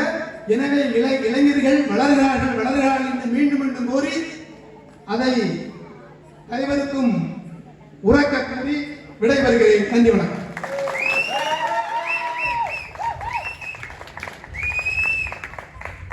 ஒரு வழக்கறிஞர் என்கின்ற விதத்திலே பல தகவல்களை, தமிழ்நாட்டை பற்றிய பல தகவல்களை நமக்கு சொல்லி தன்னுடைய வாதங்களை எடுத்து வைத்திருக்கிறார்கள். குறிப்பாக சொல்ல வேண்டும் என்றால் ஞானம் நிறைந்தவர்கள் இளைஞர்கள். அடுத்து ஒரு சில விதி விலக்குகள் இருக்கலாம், இல்லை என்று சொல்லவில்லை. ஆனால் அந்த விதி விலக்குகள் இருப்பதால் உண்மை மறைந்து போகாது, உண்மை ஒழிந்து போகாது என்பதையும் தீர்க்கமாக உறுதியாக உரைத்திருக்கிறார்கள். அதோடு சேர்த்து தன்னுடைய அந்த வழக்குஞர் வாதங்களை வைத்து அதனுடைய அடிப்படையிலே இந்த இளைஞர்கள் இன்றைக்கு தாங்கள் வளர்வது மட்டுமின்றி இந்த உலகத்தையும் வளர்த்து உருவாக்கி கொண்டே இருக்கிறார்கள். குற்றங்கள் அன்றைக்கும் இருந்தது, இன்றைக்கும் இருக்கிறது. குற்றங்கள் அன்றைக்கு இல்லை என்று சொல்லவில்லை, ஆனால் குற்றங்கள் அன்றைக்கு இல்லை என்று நாம் நினைத்துக் கொண்டிருக்கிறோம். காரணம் என்னவென்றால் அதை பற்றிய தகவல்கள் இல்லை. ஆனால் இன்றைக்கு குற்றங்கள் இருக்கிறது, அதை பற்றிய தகவல்கள் உடனடியாக 5 நிமிடத்திற்குள்ளாக உலகம் முழுவதும் பரவி கிடப்பதால் நாம் என்ன நினைத்துக் கொண்டிருக்கிறோம்? அன்றைக்கெல்லாம் குற்றங்கள் இல்லை, இளைஞர்கள் நன்றாக இருந்தார்கள், இன்றைக்கு மட்டும்தான் குற்றங்கள் இருக்கிறது, எனவே இளைஞர்கள் கெட்டு போகிறார்கள், சீரழிகிறார்கள் என்று. இதற்கு தகவல்கள் தான், தகவல்கள் பரிமாற்றங்கள் தான் அடிப்படை காரணமே தவிர அன்றைக்குள்ள இளைஞர்கள் குற்றங்களை செய்யவில்லை, இன்றைக்குள்ள இளைஞர்கள் மட்டும்தான் குற்றங்கள் செய்கிறார்கள் என்று நாம் வாதிடுவதும் ஒத்துக்கொள்வதும் அதனை பற்றி சிந்திப்பதும் சரியல்ல என்று தன்னுடைய வாதத்தை எடுத்து வைத்திருக்கிறார்கள். ஓரளவுக்கு இது உண்மையாகத்தான் இருக்கிறது. பல நேரங்களில் எடுத்துக்கொண்டோம் என்றால், ஒருமுறை இந்த பட்டிமன்றங்களால் நடக்கின்ற பொழுது சில விஷயங்கள், உண்மைகள் உங்களுக்கு தெரிய வேண்டும். யார் ஜெயிக்கிறார்கள் என்பதை விட இந்த பார்த்து கொண்டிருக்கக்கூடிய இளைஞர்கள், குறிப்பாக குழந்தைகள், வளரக்கூடியவர்கள் அத்தனை பேருக்குமே சில விழிப்புணர்வு கருத்துக்கள் கண்டிப்பாக தெரிய வேண்டும். அதுதான் ஒரு கூட்டத்தினுடைய நோக்கமாக இருக்க வேண்டும், பட்டிமன்றத்தினுடைய நோக்கமாக இருக்க வேண்டும். அதாவது நேற்று வரைக்கும் நல்லவர்கள் தான், ஆனால் நாளை அவர்கள் செய்த குற்றம் வெளியே வந்துவிட்டது என்றால் இந்த உலகமானது அப்படியே அவர்களை தூற்றுகிறது. நேற்று வரைக்கும் அவர்கள் நல்லவர்கள், குற்றங்கள் செய்யவில்லை என்று இல்லை, ஆனால் நாளையில் இருந்து அவர்கள் மோசமாகி விடுகிறார்கள். அதே ஆள்தான், ஆனால் எது அவர்களை மோசமாக்கி கொண்டிருக்கிறது என்றால் அவர்களை பற்றிய தகவல்கள் வெளியே தெரிந்ததும் அவர்கள் நேற்று வரைக்கும் நல்லவர்களாக இருந்தவர்கள் நாளையிலிருந்து மோசமாக ஆக்கிக் கொள்கிறார்கள். எனவே இதுதான் அவருடைய வாதமாக இருக்கிறது. எல்லா காலகட்டங்களிலும் குற்றங்கள் இருந்தன, ஆனால் தகவல்கள் அதனை முந்தைய காலம் நல்ல காலம் என்றும் தற்போதைய காலம் மோசமான காலம் என்றும் நமக்கு ஒரு பிம்பத்தை காட்டிக் கொண்டிருக்கிறது என்று தன்னுடைய வாதத்தை முடித்து வைத்திருக்கக்கூடியவருக்கு மீண்டும் நம்முடைய பாராட்டுகளையும் வாழ்த்துக்களையும் தெரிவித்துக் கொள்கின்றோம். அடுத்ததாக இல்லை இல்லை, எப்படிப்பட்ட பிம்பங்களாக இருந்தாலும் எப்படிப்பட்ட பம்பரங்களாக இருந்தாலும் இன்றைய இளைஞர்கள் சீரழிகிறார்கள் என்று எடுத்துரைக்க வருகிறார்கள். அன்பர்களை அன்போடு அழைக்கின்றேன்.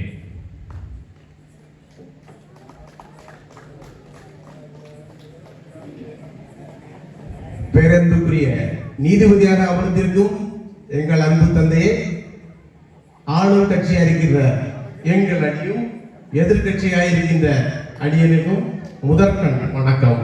இரண்டாவது வணக்கம் பார்த்து கொண்டிருக்கும் உங்களுக்கு. நடுவர் அவர்களே, ஒரு விஷயத்தை கேட்டுக் கொடுங்கள். அவர்கள் சொன்னார்கள்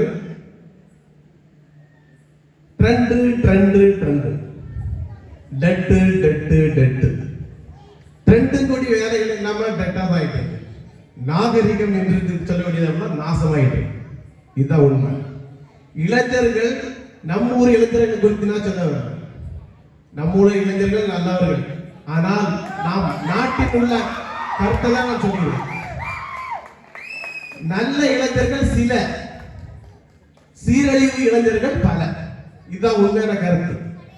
என்னுடைய சகோதரர் சொல்கிறார், அந்த காலம் இந்த காலம் அதற்குள்ள பட்டிமன்றம் அல்ல இது. சீரழிவா இளைஞர்கள் சீரழிகிறாங்க, இளம் பெண்கள் சீரழிகிறாங்க, இல்ல வளர்கிறாங்க முக்கியம். இதுதான் பாயிண்ட். அதுக்கு ஒரு காரணம் இருக்கு. நீங்க ரோட்ல போகும்போது பாத்துறீங்க, நடுவர் சொன்ன மாதிரி வண்டியை வளைஞ்சு வளைஞ்சு போவோம், ஒருத்தன் போயிட்டு இருக்கான், நான் பார்த்துட்டு இருக்கேன். இப்ப உழவன்டா உழுந்துட்டான், கார் அடிச்சு கீழே கிடக்கு, வண்டி மேல கிடக்கு. ஒருத்தரத்துக்கு போனா ஓடி போவாங்க. இவன் கொஞ்சம் நல்லா இப்பதான் போயிட்டு இருக்கான், போவாங்க. கடைசியில் தூக்கி தண்ணி எடுத்து விட்டாச்சுன்னா கால் போயிட்டு சிவந்தியா சித்திரி கொண்டு வருது. இப்படி இளைஞர்கள் தன்னை அறியாமல், தன்னை உணராமல் சில செயல்களை செய்து கொண்டிருக்கிறது. அவர்களாக மட்டுமில்ல, சமுதாயத்தில் ஒரு சீரழிவா இருக்கிறது, சமுதாயத்துக்கு கேடுதலா இருக்கிறது. நீங்கள் நிறைய புரிந்து கொள்ள வேண்டும். நிறைய பேர் குடிச்சு கொண்டு ரோட்ல வரும்போது என்னுடைய சகோதரனை சொல்லியிருக்கான், நீ சும்மா போவாடே மரம் அடிச்சிருவோம், நீ சும்மா போவான் ஒதுங்கிதான் போவான், ஆனா மரம் அடிச்சிருவோம் பார்த்து போன்னு சொல்லுவோம். உண்மை இல்லையா? எப்ப வண்டியில போனாலும் என் சகோதரன் சொல்லுவாரு, நீ பார்த்து போ, மரம் பிடிச்சிட்டு இடிச்சிருவோம். இதுதான் உண்மை.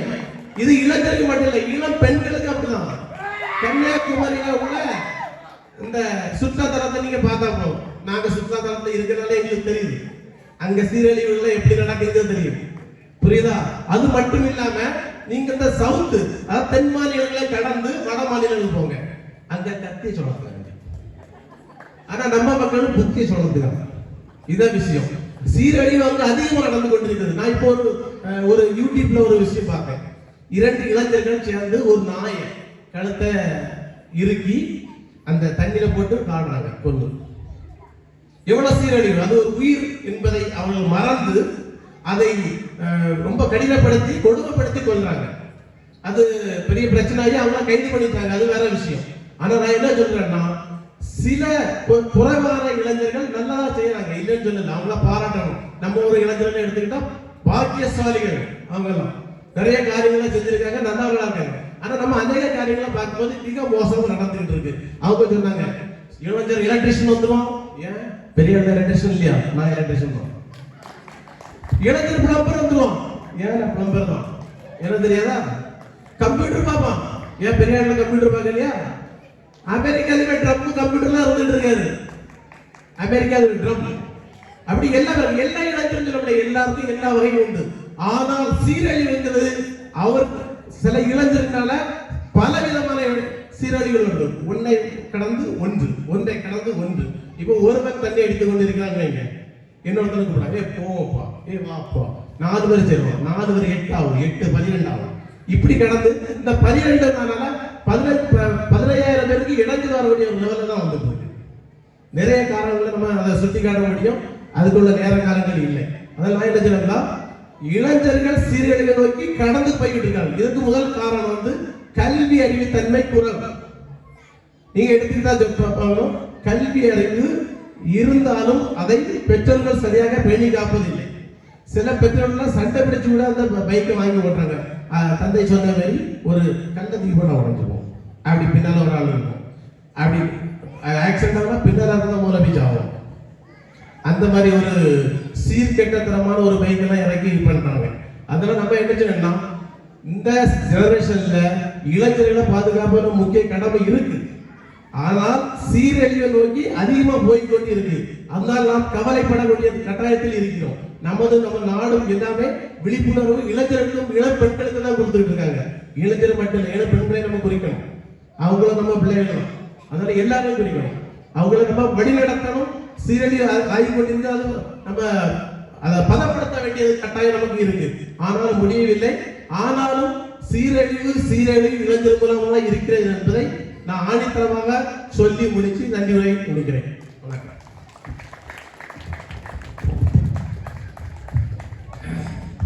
தன்னுடைய அனுபவத்தால் இளைஞர் உலகமானது இன்றைக்கு சீரழிந்து கொண்டிருக்கிறது என்பதை தன்னுடைய வாதங்களாலும் அனுபவங்களாலும் எடுத்து சொல்லியிருக்கிறார்கள். குறிப்பாக சொல்லிவிட்டோம் என்றால் இளைஞர்கள் இளம்பெண்கள் என்ற வேறுபாடு இன்றி எல்லாமே இன்றைக்கு சீரழிவை நோக்கி போய் கொண்டிருக்கிறார்கள். அதாவது ஒரு சில பேர் நல்லவர்களாக இருக்கிறார்கள், அதிலே மாற்றமில்லை. ஆனால் பல பேர் இந்த இந்திய நாட்டிலே சீரழிவை நோக்கி சென்று கொண்டிருக்கிறார்கள். கம்ப்யூட்டர் ஏஐ ஏதோ இளைஞர்கள் கரங்களில் மட்டும்தான் இருக்கிறது என்பது அல்ல. நேற்றைய இளைஞர்கள் இன்றைய முதியவர்கள் அவர்களும் இப்படிப்பட்ட கணினிகளிலும் ஏஐகளிலும் தங்களுடைய சாதுரியத்தை காட்டிக் கொண்டிருக்கிறார்கள். இன்னும் சிறப்பாக சொல்ல வேண்டும் என்றால் ஏற்கனவே சொன்னது போல அந்த பைக்கு சாகசம் இன்றைக்கு உள்ள அந்த பைக்குகள் எல்லாம் பார்த்தோம் சொன்னா எல்லாமே முன்னால ஓரளவுக்கு பைக்ல ஏறலாம். இன்றைக்கு பைக்ல பின்னால ஒரு சில பைக்ல பின்னால ஏறணும்னா கையில ஒரு ஸ்டூலும் கொண்டு போக வேண்டியதா இருக்கு. ஸ்டூலை போட்டுதான் அந்த பைக்ல பின்னால ஏற வேண்டியதா இருக்கு. நான் எல்லாம் என்னுடைய உயரத்துக்கு ஒரு சில பைக்ல ஏறவே முடியாது. ஒரு சில படிகள் எங்க இருக்கோ இல்லைன்னா கையில ஏதாவது ஒரு மடக்கு ஸ்டூலை கொண்டு போய் தான் அந்த ஸ்டூலை போட்டுட்டு அந்த பைக்ல ஏறிட்டு அடுத்து அந்த ஸ்டூலை மடக்கி எங்கேயாவது ஒரு பேக்ல போட்டுட்டு தான் போக வேண்டியதா இருக்கு.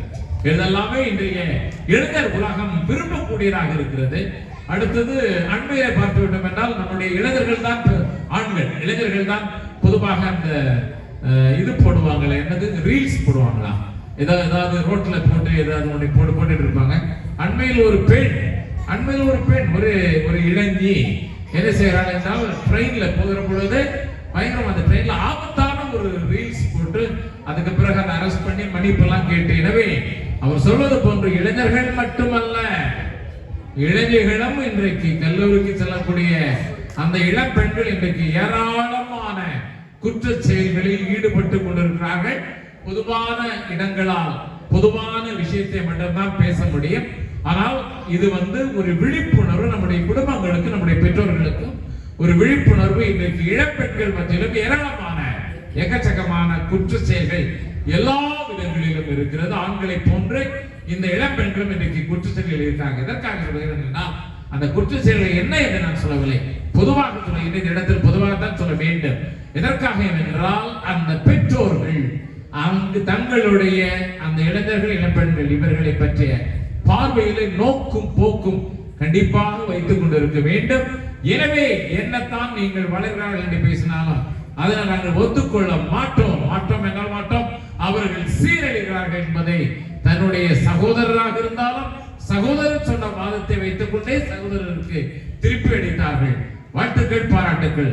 அடுத்ததாக வளர்கிறார்கள் வளர்ந்து கொண்டே இருக்கிறார்கள் என்று கூறுவதற்காக சகோதரி அவர்கள் அன்போடு அழைக்கின்றேன்.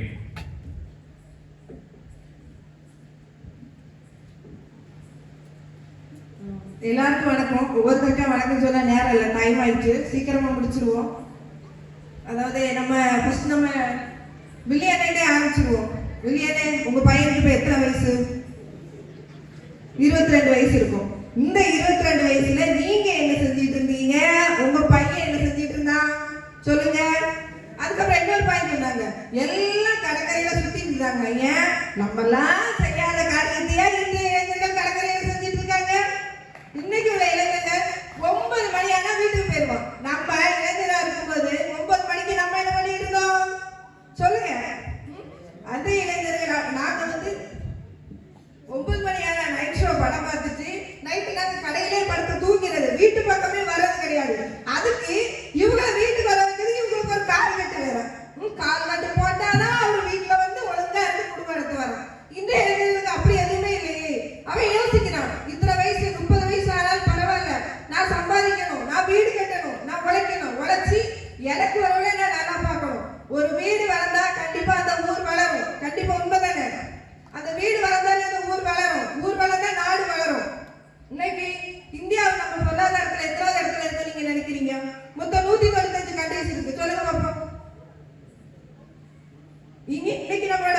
எதுவுமே பொய் கிடையாது. இல்ல, நானும் பத்திரிகை வாசித்தேன். 4வது இடத்தில் இந்தியா இருக்கிறது என்று சொல்லப்படுகிறது, நம்ப வைக்கப்படுகிறது. ட்ரில்லியன் எக்கானமி இந்தியா அப்படின்னு சொல்லப்படுகிறது. சரி, ஓகே. சரி, நீங்க சொல்ல நான் ஆழமான கருத்தை எடுத்துக்கிறேன். இந்தியாவுல பஞ்சங்கிறது எப்படி இருக்குது, அன்றைய காலத்துல பஞ்சங்கிறது எப்படி இருக்குது சொல்லுங்க பாப்போம். உங்களோட இளமை காலத்துல இந்தியா எப்படி இருந்தது, இப்ப வந்து இந்தியாவோட டெவலப்மெண்ட் என்ன? அவவே ஓடுறான், நம்மளுக்கான வாழ்க்கை தேடலும் ஓடுறான். முன்னாடி வந்து அந்த தேடுதல் இல்ல, ஏதோ வாழ்ந்தோம் வளர்ந்தோம், இதுதான் குழந்தைகள் பெற்றோம் வளர்த்தோம். ஆனா இப்ப அப்படி இல்ல, நானும் வளரணும், என் வீடு வளரணும், என் நாடு வளரணும்னு ஓடுறோம். அடுத்து செஸ், நம்மளால கண்டுபிடிச்சோம் செஸ். ஆனா இது வரைக்கும் நம்ம மக்களுக்கு ஆமா செஸ் அது ஒரு கேம் அப்படின்னு இருக்கு. ஆனா இந்த உலக அளவுல 5 பேர் இருக்காங்க செஸ்ல, அதுல 4 பேர் நம்ம இந்தியாவில் உள்ளவங்க, 1 2 4 பேர், அதுல 3 பேர் நம்ம தமிழ்நாட்டை சேர்ந்தவங்க. அதுக்கப்புறம் சொல்றாங்க இளைஞர்கள் வந்து செல்லுல அடிமையா இருக்காங்க. இது எப்படி தெரியுமா வந்தது இந்த மோகம்? நம்ம அந்த காலத்துல எல்லா தப்பு பண்ணி முடிச்சாச்சு. இனி இருக்க நம்ம பையன் ஒருவேளை பண்ணிருவானோ இதை பண்ணிடுவானோ அதை பண்ணிடுவானோ அவனை வீட்டுக்குள்ள உட்கார வச்சு அவனை மன அழுத்தத்துக்கு உருவாக்கி எங்கேயுமே விடாம அவனை உருவாக்கி வச்சுட்டு அவன் செல்ல பார்க்கறான். இது எந்த விதத்துல நியாயம்னு எனக்கு புரியல. ஆனாலும் அந்த மொபைல் போன் வச்சுக்கிட்ட என்ன பண்ணணும், அடுத்து என்ன பண்ணணும், அவன் ஜாபை தேடுறான், அவனுக்கான லைஃப் அதுல தேடுறான். ஃபாதர் இதை கண்டிப்பா நீங்க நோட் பண்ணி வச்சுக்கோங்க. அதுக்கப்புறம் என்னன்னு சொன்ன நம்ம ராணிய கதை வரும். ராணி கதைக்கு ராஜாவின் பார்வை ராணியின் பக்கம் அப்படின்னு மொபைல் அழகா அவங்க பைக்ல அழகா போயிட்டு இருக்காங்க. காரணம் யாரு? அவங்க வீட்டுல இருக்க 2 இளைஞர்கள். இத ராணி அக்காவால மறுக்க முடியுமா சொல்லுங்க பாப்போம். அடுத்து இந்த இளைஞர்களுக்கு இங்கிருந்து பெண்களுக்கு பாதுகாப்பே இல்லையா? இது எவ்வளவு அப்பட்டமான போய். ஏன் இந்த முதியோர்கள் வந்து எந்த தப்புமே பண்ணலையா? முதியோர்கள் பண்ணாதே எந்த இளைஞர்கள் பண்ணாங்க? மெரினா பீச்ல வந்து ஒரு பெரிய போராட்டம் நடந்தது. அதாவது நம்ம காலமாட்டை வந்து பேன் பண்ண போறாங்க, அது வந்து நம்ம ஜல்லிக்கட்டுக்கு வந்து தடை பண்ண போறாங்க. எத்தனை முதியோர்கள் வந்தீங்க? அத்தனை இளைஞரை சேர்ந்தோம், அத்தனை பெண்களுக்கு பாதுகாப்பு கொடுத்தாங்க. யாராலையும் மறுக்க முடியுமா? அங்க ஒரு தப்பு நடக்கணும் பாருங்க. இந்தியாவே கூடி இருக்கிறையா? அந்த போராட்டத்தை பத்தி பெருமையா பேசுறியா? என்ன பேசுறீங்க இந்த இளைஞர்கள் பத்தி? அவங்க வளர்றாங்க, அவங்க வளர விடுங்க பாருங்க. அதுக்கப்புறம் நான் நம்ம ஊரை பத்தி பேசுறேன். பொதுவாகவே வந்து சின்ன கிராமங்கள் இருக்கும். அதுல பாத்தீங்கன்னா எத்தனை முதல் பட்டதாரிகள் வந்து தான் மட்டும் வளர மாட்டான், நான் வீட்டுல இருக்க அத்தனை நான் படிச்சேன், என் தம்பியை படிக்க வைக்கணும், அவனை உருவாக்கணும், நான் என் குடும்பத்தை உருவாக்கணும். நம்ம 5 கூட்டங்களை பொறுத்த வரைக்கும் வளர்ந்த சமூகம். ஆனா வளராத சமூகத்தை சுத்தி பாருங்க. சுத்தி பார்க்கும்போது உங்களுக்கு அது புரியும். அடுத்து என்னன்னு சொன்னாங்க, ஒழுக்கத்துல வந்து இப்போ இளைஞர் சரியில்லைன்னு. என்ன இது எனக்கு புரியல. அந்த காலத்துல சொல்லுவாங்க எங்க தாத்தாவுக்குள்ள அந்த காலத்துல 2 பொண்டாட்டி. இன்னைக்கு உள்ள கல்ச்சரை நீங்க பாருங்க. 96 வாய்ஸ் கேக்குது, ஒரு பொண்ணுக்கே வழி இல்ல. இந்த இளைஞரோட வாழ்க்கை தரத்தை நீங்க பாருங்க. சும்மா தேவையில்லாம அந்த பெண்களுக்கு பாதுகாப்பு இல்லை, பெண்களுக்கு பாதுகாப்பு இல்லைங்கிறது இது வந்து ஒரு தேவையில்லாத நான் நினைக்கிறேன்.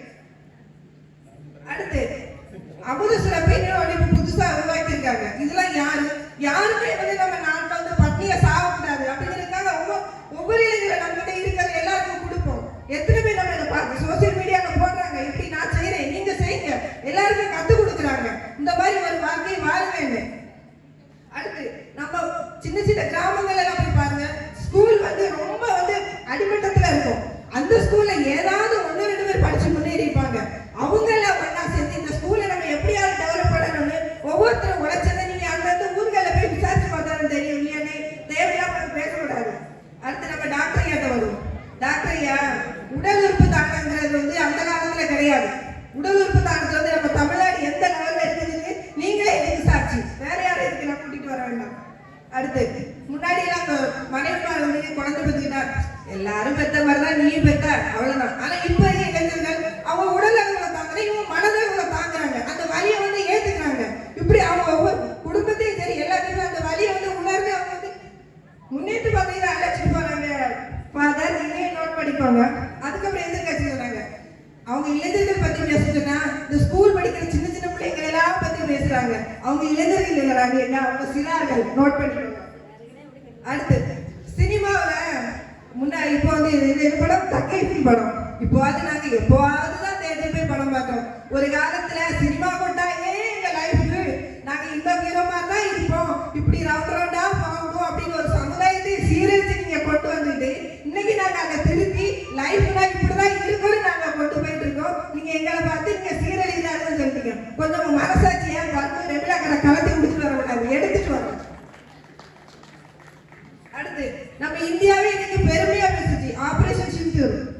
யாருமே இதை வந்து மறக்க முடியாது.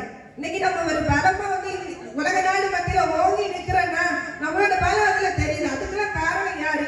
நம்ம இளைஞர்கள். நமக்கு நாடு, நம்ம அதுக்கு தனியா நிக்கிறோம்னு தனியா நிக்கிறோம். இதெல்லாம் வந்து யார் பண்ணாரு?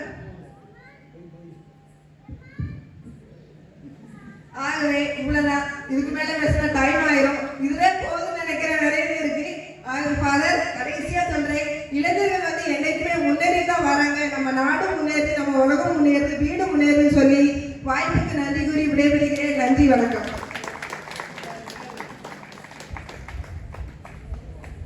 உன்னால செய்யாததா இன்றைக்கு இளைஞர்கள் செய்து விட்டார்கள். ஒரு பெரிய ஆதங்கம். உன்னால சினிமா குட்டைகளே தங்கி கிடந்தார்கள், சினிமா குட்டைகளுக்குள்ளே இருந்தார்கள். Matinee show, first show, second show அப்படி முடிச்சுட்டு விடிய காலம் அப்படி வீட்டுக்கு மெதுவா மெல்ல மெல்ல வருவாங்க. இப்ப அப்படியெல்லாம் நாங்க போறதே இல்லையே.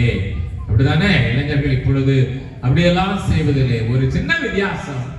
முன்னால எல்லாம் என்ன செய்வாங்கன்னு சொன்னா, பொழுதடைஞ்சாலும் பழுதடையாம வருவாங்க. முன்னால பொழுது அடைஞ்சாலும் பழுதடையாம வருவாங்க. இப்ப என்ன கேக்குறாங்கன்னா, பழுதடைஞ்சாலும் பரவாயில்ல, பொழுதடை முன்னாலே வீடு வந்து சேர்ந்துரு அப்படின்னு நம்ம இளைஞர்கள்ட்ட இன்னைக்கு சொல்ல வேண்டியது ஆகிவிட்டது. முன்னால செய்தாங்க, இல்லை என்று இல்லை. முன்னால குறும்புகள் இருந்தது. இப்பொழுது குறும்புகள் இருக்கக்கூடிய இடத்தில் குற்றங்கள் இருக்கின்றன. அதான் ரெண்டுக்குள்ள வித்தியாசம். முன்னால நம்முடைய குழந்தைங்கள்லாம் பார்த்தீங்கன்னு சொன்னா குறும்பா பேசுவாங்க. இன்னைக்கு அவருடைய பேச்சுல குறும்பை தாண்டி குற்றங்கள் இருக்கிறது. நான் எதற்காக சொல்கிறேன் என்றால், இப்பொழுது இங்கே இருக்கக்கூடிய அந்த பெற்றோர்கள் எல்லாரும் இதனை கொஞ்சம் கவனத்தில் எடுத்துக்கொள்ள வேண்டும் என்பதற்காக. குறும்புகள் வேறு, குற்றங்கள் வேறு. இன்றைக்கு முன்னால நம்முடைய குழந்தைங்க இந்த ஏரியால மரங்கள் இருந்தனா எல்லாம் ஏறி இறங்கி அதுல என்னதெல்லாம் இருக்கு அப்படியெல்லாம் இறக்கிடுவாங்க. மற்றவங்க அதை தவறாக பார்க்கவே இல்லை. பக்கத்து வீட்டுக்காரங்க கூட தவறாக பார்க்கவில்லை. இன்னைக்கு குழந்தைங்க மரம் ஏற மாட்டேங்கிறாங்க. மரம் ஏறாதது அல்ல பிரச்சனை, ஆனால் அவருடைய மனநிலைகள் எல்லாம் வேறு பல குற்ற செயல்களில் ஈடுபடுவதற்காக தயாரித்துக் கொண்டிருக்காங்க என்பதுதான் இன்றைக்குள்ள பிரச்சனை. அதுதான் நாம சொல்லக்கூடியது. ஆனா அதே நேரத்துல இன்றைய இந்திய நாட்டினுடைய முன்னேற்றத்திற்காக எவ்வளவு தூரம் நம்முடைய இளைஞர் உலகமானது பாடுபட்டு கொண்டிருக்கிறது. ட்ரில்லியன் எக்கானமி, அதாவது உலகத்திலே 3-4 நாடுகள் தான் ட்ரில்லியன் எக்கானமி. அதுல இந்தியாவும் இப்பொழுது சேர்ந்திருக்கிறது என்று நம்ப வைக்கப்படுகிறது, சொல்லப்படுகிறது என்பதை நீங்கள் உங்களுடைய வாதத்தில் எடுத்துரைத்தீர்கள். குறிப்பாக இந்திய நாடு இன்றைக்கு வேர்ல்ட்ல செஸ் விளையாட்டுல ரொம்ப பெரிதாக முன்னேறி கொண்டிருக்கிறது. அதை சொல்லுகின்ற பொழுதெல்லாம் நீங்க எல்லாரும் நினைக்க கூடாது, ஏதோ இந்திய நாட்டுல 140 கோடி மக்கள் இருக்கிறாங்க, 140 கோடி மக்கள் இன்றைக்கு செஸ்ல விளையாடி முன்னேறி கொண்டிருக்காங்க. 2 பேர் 3 பேர் செஸ்ல இருக்கிறாங்க, நான் இல்லை என்று சொல்லவில்லை. ஆனால் அதுவும் ஒரு முன்னேற்றத்தினுடைய அறிகுறியாகத்தான் நான் பார்க்கிறேன். எனவே இந்திய நாட்டினுடைய இன்னைக்கு பொருளாதார முன்னேற்றத்திற்கு இளைஞர்களே அடிப்படையான காரணம் என்பதை தன்னுடைய வாதத்திலே சேர்த்து வைத்திருக்கக்கூடிய சகோதரிக்கு பாராட்டுகளை தெரிவித்துக் கொண்டு, இல்லை என்னதான் ட்ரில்லியன் எக்கானமி இருந்தாலும் 4ஆவதாக இருந்தாலும் 7ஆவதாக இருந்தாலும் சீரழிகிறார்கள் என்று சீர்படுத்த வருகிறார் நம்முடைய மருத்துவர்கள். நன்றி. அன்பும் அருளும் புரியும் அந்தோனியார் வாழும் அஞ்சுகுண்டு விலை பக்தர்களுக்கு இனிய மாலை வணக்கம், திருவிழா நல்வாழ்த்துக்கள். எங்கள் அணிக்காகவே தீர்ப்பளிக்க வந்திருக்கும் நடுவர் அவர்களுக்கும் இனிய வணக்கம். ஸோ இப்போ எல்லாரும் ஒரே விஷயம் தான் திருப்பி சொன்னாங்க, வளர்ச்சி வளர்ச்சி வளர்ச்சி. சரி, இந்த வளர்ச்சி இருக்கட்டும் ஒரு பக்கம். ஆனா இன்றைய இளைஞர்கள் வடிவேல் மாநில சொல்லணும்னா எதை நோக்கி நம்ம பயணிச்சுட்டு, வாழ்க்கை நம்ம எதை நோக்கி பயணிச்சுட்டே தெரியல. அதுதான் இப்போ ஒரு கஷ்டமான உண்மை. ஒரு கல்வியோட அடிப்படை நோக்கம் என்ன? அவனுக்கு அறிவை புகட்டுவதா? அது மட்டும்தானா? வளர்ச்சி அடைய வைப்பதா? அதை தாண்டி அவனை முதலில் பண்படுத்த வேண்டும் அந்த கல்வி. அது எப்படி? ஒரு 30 வருஷத்துக்கு முன்னாடி எத்தனையோ மூட பழக்க வழக்கங்கள் இருந்துச்சு. சாதி உடன்கட்டை ஏறுதலா இருக்கட்டும், தீண்டாமை, அப்படின்னு எத்தனையோ ஒரு மோசமான பழக்க வழக்கங்கள்லாம் இன்னைக்கு இல்ல. அதுக்கு முக்கியமான காரணமே நமக்கு கொடுக்கப்பட்ட கல்வி. அந்த கல்வி அதற்கான தேவைகளை சரியாக செய்தது. ஆனா இன்றைய தலைமுறையில் கல்வி எப்படி மாணவர்களிடையே போய் சேர்க்கப்படுகிறது. இப்ப நான் பள்ளியில படிச்சப்போ முதல் அரை மணி நேரம் வந்து கிறிஸ்தவ மாணவர்களுக்கு வந்து மறைக்கல்வி, இந்து மாணவர்களுக்கு மற்ற மத மாணவர்களுக்கு நல்லொழுக்கம். ஸோ மாரல் வேல்யூஸ் தான் முதல்ல கொடுக்கப்பட்டுச்சு.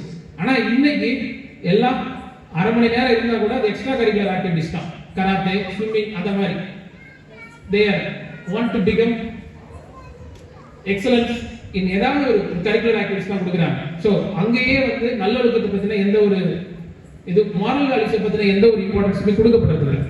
அண்ட் இது இது இப்போ ரொம்ப சமீபமா ஒரு மாசத்துக்கு முன்னாடி பாளையங்கோட்டையில ஒரு 8ஆம் வகுப்பு படிக்கிற ஒரு மாணவன் வந்து பள்ளியில பேனா எடுத்துட்டு போறதுக்கு பதிலாக பட்டாக்கத்தி கொண்டு போயிருக்கான்.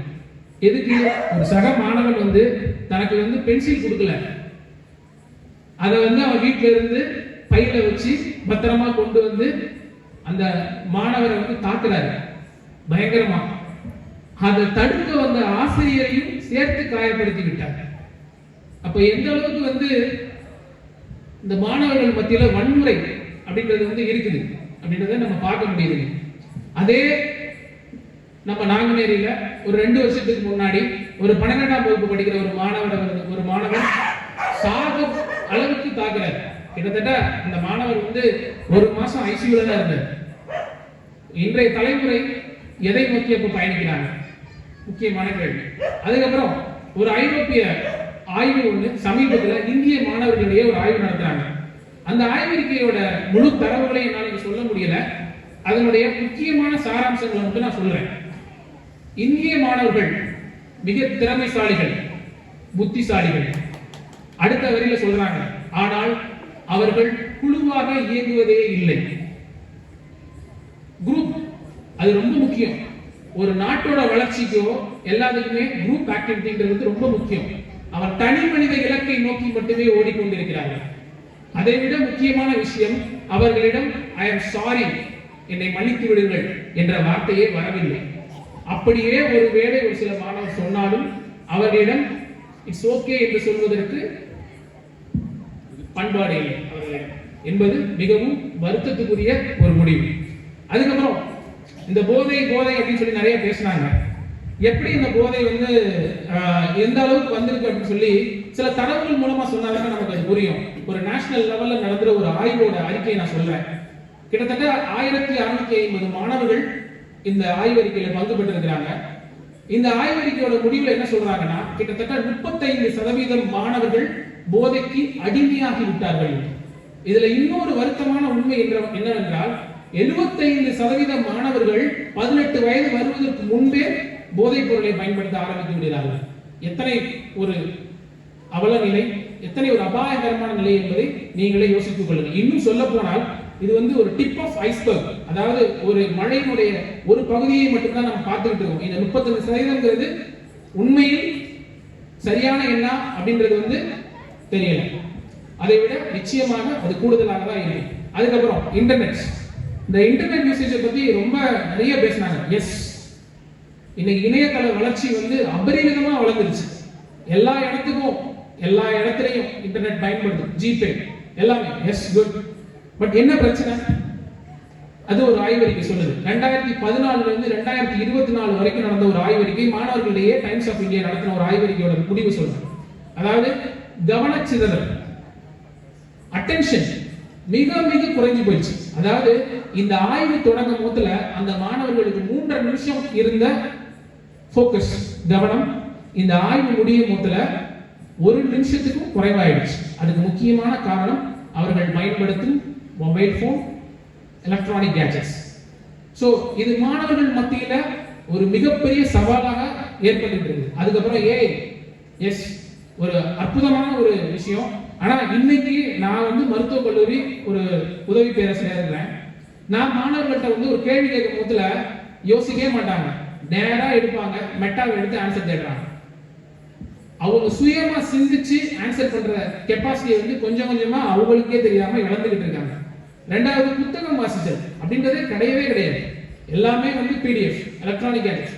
எவ்வளவு நேரம் அவங்களால வாசிக்க முடியும்னு கேட்டா நிச்சயமா அது மிகப்பெரிய கேள்விக்குறி. ஏன்னா அது அவர் கண்களை மிகவும் வெகுவாக பாதிக்கக்கூடியது.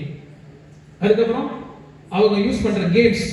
இப்போ பெங்களூர்ல ஒரு மாசத்துக்கு முன்னாடி ஒரு 6ஆம் வகுப்பு படிக்கிற ஒரு மாணவர் 8ஆம் வகுப்பு படிக்கிற ஒரு மாணவரை வந்து கத்தியால குத்திட்டாரு. அந்த மாணவர் இறந்துட்டார். எதனால இது நடந்ததுன்னு சொல்லி அவரோட விசாரிச்சப்போ அவங்க 2 பேரும் பப்ஜி விளையாடுறாங்க. அந்த பப்ஜி கேம்ல கத்தி பயன்படுத்துவாங்க. கன் இல்லாத சமயத்துல கத்தியை பயன்படுத்துறாங்க. ஸோ அந்த மாணவன் வந்து அந்த பையனோட சண்டை ஏற்பட்டோடனே வீட்டில் போய் ஒரு கத்தியை எடுத்துட்டு வந்து அந்த 8ஆம் வகுப்பு மாணவரை வந்து குத்திட்டாரு. அவருக்கு என்ன நடந்ததுன்னே தெரியல. அந்த மாணவர் கொஞ்ச நேரத்தில் இறந்துடாரு. இறந்ததுக்கு அப்புறம் அந்த பையனை வந்து போலீஸ் வந்து அரெஸ்ட் பண்ணி கூட்டு போறாங்க. அந்த மாணவர் சொல்றாரு, நான் இல்ல நான் எங்க அம்மா கூட தான் இருப்பேன், நான் வரமாட்டேன் அப்படின்னு சொல்லி சொல்றாங்க. ஸோ அவர் செஞ்ச ஆக்ஷனோட விளைவு கூட அவனுக்கு தெரியல. அந்த அளவுக்கு அவனுக்கே தெரியாம அந்த கேம் அவனுக்குள்ள வன்முறையை வந்து தூண்டி இருக்கு. ஸோ அப்ப வந்து அதாவது அறிவியல் ஒரு மிகச்சிறந்த பணியாளர், பட் ஒரு மோசமான சர்வாதிகாரி. அதை எப்படி பயன்படுத்தணும் அப்படின்றது முதல்ல நமக்கு தெரியணும். வளர்ச்சின்ற பேர்ல நம்ம அதை எப்படி பயன்படுத்துறோம்ன்றதே தெரியாம இன்னைக்கு உண்மையிலே நம்ம அதை பயன்படுத்துறோமா இல்ல அது நம்மளை பயன்படுத்துறாங்கிறதா இப்போ மிகப்பெரிய ஒரு கேள்வி. அதுக்கப்புறம் இந்த ரீல்ஸ் லைக் இதுக்காகவே வந்து நிறைய இளைஞர்கள் வந்து வாழ்ந்துட்டு இருக்காங்க. அதாவது அது ஒரு கனவு உலகம். அதுல என்ன இருக்கும், யாரோ ஒருத்தர் எங்கேயோ இருந்து ஒரு லைக் ஒரு கமெண்ட் போடுறத வந்து ஒரு மிகப்பெரிய சாதனையா நினைக்கிறாங்க.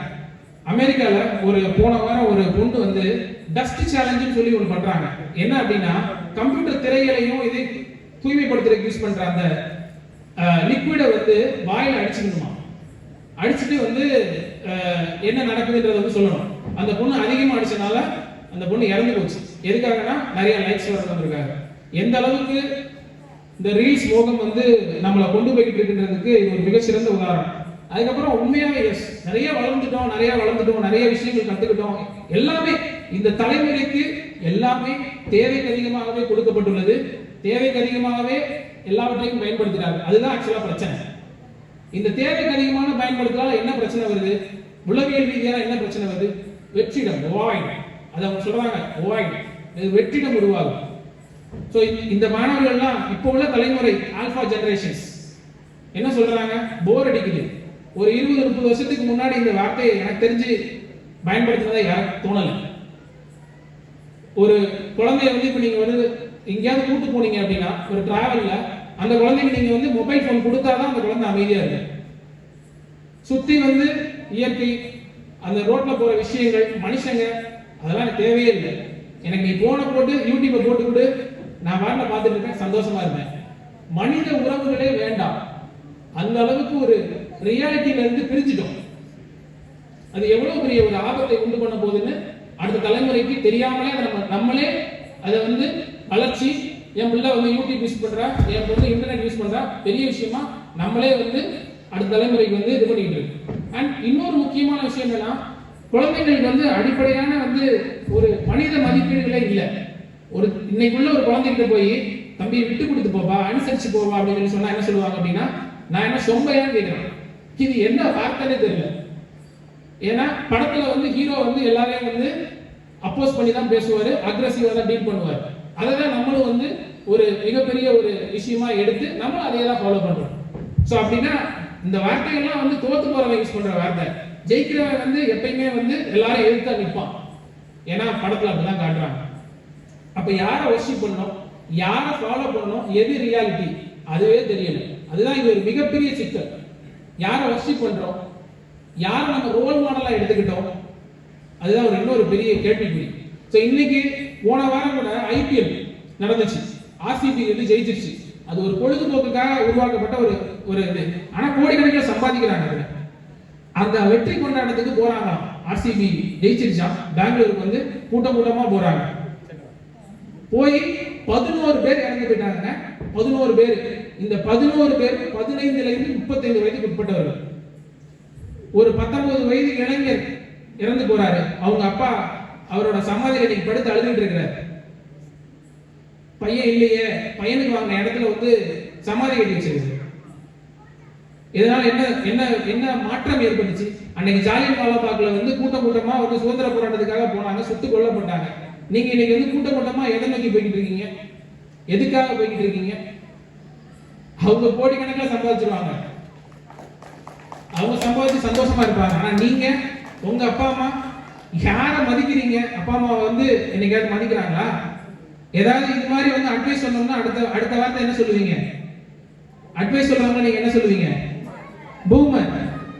இந்த வார்த்தைக்கு நிறைய பேருக்கு அர்த்தம் தெரியுமான்னு எனக்கு தெரியல.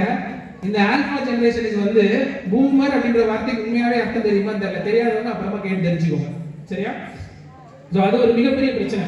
அதுக்கப்புறம் இன்னொன்னு, எங்க தலைமுறையில் நான் படிச்சப்பமே சஞ்சய்க்கான ஒரு சேமிப்பு திட்டம் இருந்தது பள்ளியில. இன்னைக்கு எத்தனை மாணவர்களுக்கு வந்து சேமிப்புனா என்னன்னு தெரியும்? சேமிப்புனா என்னன்னே தெரியாது. எல்லாருக்கும் வந்து நீங்க பேசுற மாதிரி 2 லட்ச ரூபா 3 லட்ச ரூபா பைக்கு அம்மா வாங்கி கொடுப்பாங்க. அதுக்கு அவங்க இஎம்ஐ கட்டுறாங்களா, கடன் வாங்கினாங்களா, எதுவுமே அவங்களுக்கு தெரிய வேண்டிய தேவையே இல்லை. எனக்கு பைக் வேணும், அது மைலேஜ் எவ்வளவு கிடைக்கும், அந்த வண்டியில நான் மட்டும்தான் வந்து பயணிக்க முடியும், அம்மாவால வர முடியாது. அந்த அடிப்படை புரிதலே எதுவுமே கிடையாது. எதுக்கு பேர் தான் வளர்ச்சியா? எதுக்கு பேர் தான் வளர்ச்சியா? ரெண்டாவது இன்னொரு விஷயம் சொன்னாங்க, உடற்பயிற்சி. உண்மையாவே நான் சொல்றேன், இப்ப உள்ள தரவுகள் அடிப்படையில இந்தியா 1990ல இருந்து 2000 வரைக்கும் வந்து நிறைய, அதாவது ரத்த சோகை, அப்புறம் வந்து உடல் எடை குறைபாடான குழந்தைகள்லாம் இருந்தது. ஆனா 2000க்கு அப்புறம் இப்ப இந்தியாவுடைய மிகப்பெரிய பிரச்சனை என்னன்னா ஒபிசிட்டி, உடல் பருமன். அதுக்கு முக்கியமான காரணம் என்னன்னா நீங்க யூஸ் பண்ற ஜங்க் ஃபுட், ஃபாஸ்ட் ஃபுட். அதனால உடல் பருமன் வந்து அதிகமாயிட்டே போகுது. இதனால என்ன ஆகுது? 20 வயசுல 30 வயசுலயே உயர் ரத்த அழுத்தம் வரலாம், சர்க்கரை வியாதி வரலாம், தொற்றா நோய்கள் வந்து எண்ணிக்கை அதிகமாயிட்டே போகுது. காரணம் என்னன்னா இன்னைக்கு உடல் உழைப்பு இல்லை. அதனாலதான். ரெண்டாவது, கடைசியா நான் ஒரு சில விஷயங்கள் இன்னும் சொல்லி முடிக்கிறதுக்கு முன்னாடி, மனித உறவுகளையும் மதிப்பீடுகளையும் அறியாத ஒரு சமூகம் வளர்ச்சி அடைந்து எந்த பயனும் இல்லை. அதை கொண்டாடுறதுக்கு அடுத்த தலைமுறை இருக்க போவதில்லை, இருக்காது. அறிவியல் வளர்ந்துட்டே போகும். ஒரு நாடு இன்னொரு நாட்டு மேல வந்து ஆளே இல்லாம ட்ரோன் மூலமா குண்டு போட்டுக்கிட்டு இருக்குது. ஈஸியா இன்னைக்கு இருக்க வளர்ச்சி ஒரு அந்த அளவுக்கு ஒரு நாட்டை ஒரு சில நிமிடங்களில் அழிக்கக்கூடிய அளவுக்கு அணுகுண்டுகளை தயாரித்துக் கொண்டிருக்கிறது. இது வளர்ச்சியா? இது எழுச்சியா? இது புரட்சியா? நீங்க தான் சொல்லணும்.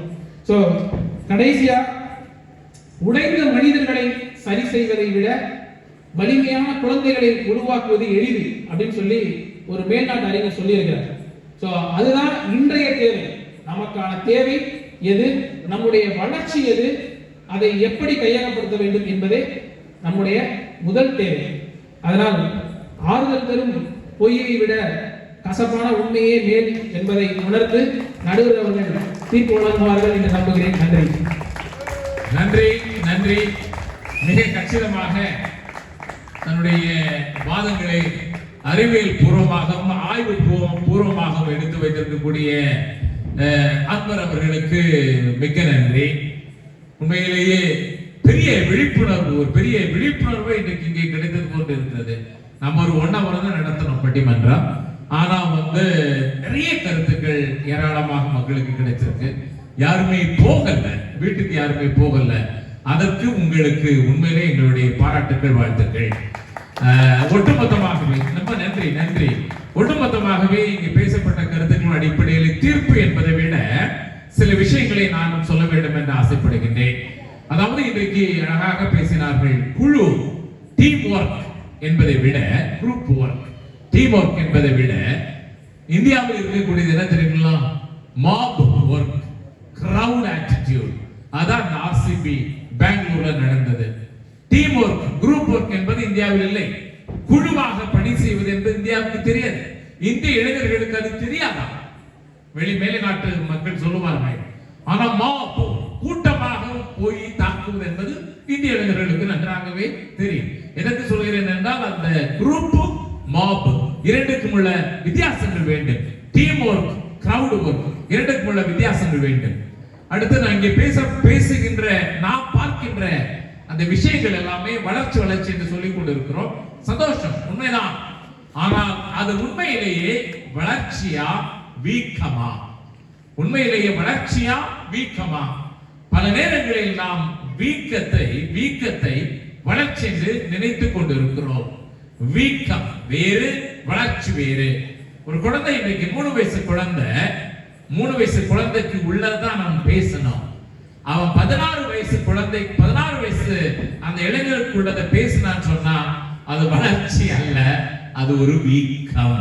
இன்றைக்கு அதான் நடந்துட்டு இருக்குது. இன்னைக்கு நம்ம பார்த்தோம் சொன்னா நான் முதல்ல நினைச்சிட்டே இருந்தது எப்படின்னா, ஒரு 5 வயசு பையன் நம்ம வீட்டுல அவனை ஒரு சேர்ல நான் இன்னைக்கு ஒரு சபதமாக சொல்றேன், உங்க வீட்டுல ஒரு 5 வயசு பையன் இருக்கிறான்னு, பையனோ பொண்ணு யாராக இருந்தாலும் சரிதான், ஒரு சேர்ல 3 நிமிஷம் அந்த சேர்ல அவனை உட்கார வைங்க, அவனையும் அவளையும் 3 நிமிஷம். சிரிக்கிறாங்க. 3 நிமிஷம் உட்கார வைங்க. 3 நிமிஷம் தொடர்ந்து அவன் அந்த சேர்ல உட்காரட்டும். முடியாது, இருக்க மாட்டான். ஏன்னா அதற்கு பழக்கப்படவில்லை.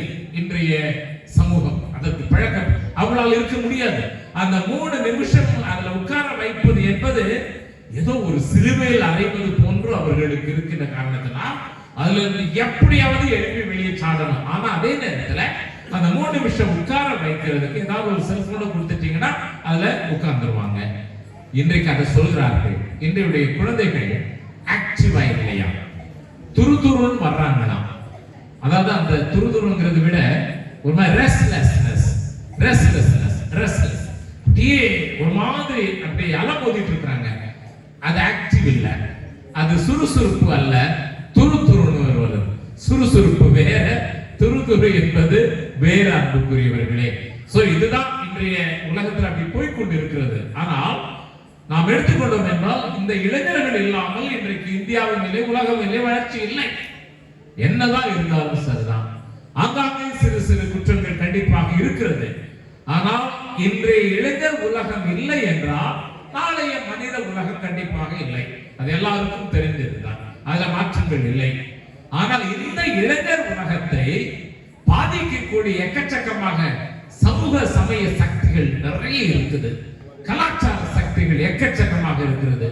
ஒரு கலாச்சாரம் நம்முடைய சாப்பாடு பழக்க வழக்கம், நம்முடைய சாப்பாடு ஜங்க் ஃபுட். இன்னைக்கு நீங்க பாத்தீங்கன்னு சொன்னா ஒரு 30 வருடத்திற்கு முன்பாக தெரிந்து கொள்ள வேண்டும். 30 வருடத்திற்கு முன்பாகவே டாக்டர் எர்வின் கேள்விப்பட்டிருப்பீங்க. ஒருவேளை நீங்க கூகுள்ல போய் பாருங்க. டாக்டர் எர்வின் அமெரிக்கர். அவர் தன்னுடைய ஆராய்ச்சி படிப்பை இந்திய நாட்டில் படித்தார். இந்திய நாட்டில் சென்னையை மையமாக கொண்டு ஆராய்ச்சி படிப்பை மேற்கொண்டார். அவருடைய ஒரே நோக்கம் என்னவென்றால், இந்திய நாட்டில் அப்பொழுதே 30 வருடத்திற்கு பிறகு இருக்கக்கூடிய இன்றைய இளைஞர் உலகத்தை அட்டாக் பண்ணுவது. நான் அட்ராக்ட் பண்ணுவது அல்ல, அட்டாக் பண்ணுவது. அவருடைய ஆராய்ச்சி எதிலே இருக்கிறது என்றால், உப்பு நம்ம பயன்படுத்துறோமல்ல, உப்பு அதுதான் ஆராய்ச்சி. சாதாரண நம்ம பயன்படுத்தக்கூடிய உப்பு ஆராய்ச்சி. எப்படி இந்த உப்பை சவுத் இந்தியன்ஸ், அதாவது மெட்ராஸ் கீழே உள்ளவங்க எல்லாரும் உப்பு அதிகமாக பயன்படுத்துறாங்க. இந்த உப்பை மூலதனமாக கொண்டு எப்படி 30 வருடத்திற்கு பிறகு இந்திய நாட்டிலே இந்த இளைஞர்களை எப்படி பாதிக்க செய்ய வேண்டும், தாக்குதலுக்கு உள்ளாக்க வேண்டும் என்று நீங்க கூகுள் போனீங்கன்னா டாக்டர் எர்வின் அண்ட் சால்ட் அப்படி போட்டீங்கன்னா உங்க எல்லாருக்குமே தெரியும். அந்த 30 வருடத்திற்கு பின்னால் வருகின்ற அந்த நோயை கண்டறிந்து அதற்காகவே உப்பை தயாரித்து விட்டார்கள். அதான் நீங்க வீடுகளில் பயன்படுத்தக்கூடிய பாக்கெட் சால்ட். ஓகே, வீடுகளில் பயன்படுத்தக்கூடிய பாக்கெட் சால்ட், அயோடின் சால்ட் 30 வருடத்திற்கு முன்பாகவே பயன்படுத்தப்பட்டது, உருவாக்கப்பட்டது இன்றைய இளைஞர் உலகத்தை தாக்குவதற்காக. இந்த 30 வருட கேப்புக்குள்ளால நீங்க பாத்தீங்கன்னு சொன்னா என்ன இந்த தமிழ்நாட்டில் கட்டப்பட்டது என்றால், எல்லா மல்டிநேஷனல் ஹாஸ்பிட்டல்ஸ், ஆல் அந்த இது இருக்கலாம், மற்ற ஹாஸ்பிட்டல்ஸ், கார்ப்பரேட் ஹாஸ்பிட்டல்ஸ். நாகர்கோயில நீங்க எத்தனை பேரு இதுக்கு முன்னால கிட்னி டயாலிசிஸ் சென்டர் பார்த்திருக்கிறீங்க? நான் நாகர்கோயில தான் படிச்சேன். 1980கள் நாகர்கோயில இருந்து ஒரு இடத்துல கூட கிட்னி டயாலிசிஸ் சென்டர் பார்க்கவே இல்லை. ஆனால் இன்றைக்கு நாகர்கோயிலில் ஒவ்வொரு மருத்துவமனையிலும் தனியாக செக்ஷன் போட்டிருக்காங்க, கிட்னி டயாலிசிஸ் சென்டர். இதுதான் அந்த ஜங்க் ஃபுட் அப்படின்னு சொன்னாங்கல்ல, இன்றைய இளைஞர் உலகத்தை அப்படியே அட்டாக் பண்ண வேண்டும், தாக்குதலுக்கு உள்ளாக்க வேண்டும் என்பதற்காக 30 வருடத்திற்கு முன்பாகவே தயார் செய்யப்பட்டு இறக்கப்பட்ட அந்த சால்ட் இன்றைக்கு நம்முடைய இளைஞர்கள் பலியை கொண்டிருக்கார்கள். அதற்காகவே கார்ப்பரேட் ஹாஸ்பிட்டல்ஸ் தமிழ்நாடு முழுவதும் கட்டப்பட்டு முடிக்கப்பட்டு விட்டது. கிட்னி காலி நிறைய பேர் இன்றைக்கு இன்னொரு காலத்திலே அதாவது அந்த ஹார்ட் டிசீஸ் இன்றைக்கு ஃபேமஸாக இருக்கக்கூடியது கிட்னி டிசீஸ் மருத்துவருக்கு நன்றாகவே தெரியும். அது மட்டுமல்ல, எப்படி என்றால் அந்த கார்ப்பரேட் ஹாஸ்பிட்டல்ஸ் கட்ட வேண்டும். 15 முதல் 30 வயதுக்குள்ள இளைஞர்கள் கண்டிப்பாக இந்த நோயால் பாதிக்கப்படுவார்கள்.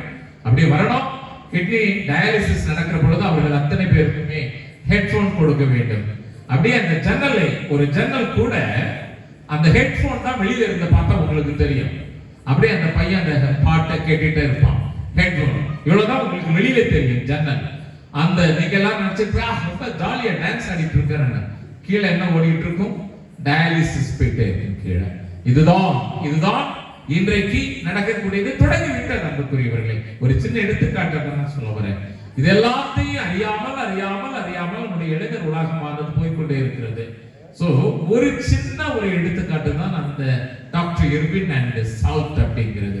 எப்படி இந்த இளைஞர் உலகத்தை இந்திய ஏனென்றால் இன்றைக்கு 140 கோடி சைனாவை தாண்டி மக்கள் தொகை இருக்கக்கூடியது இந்தியா.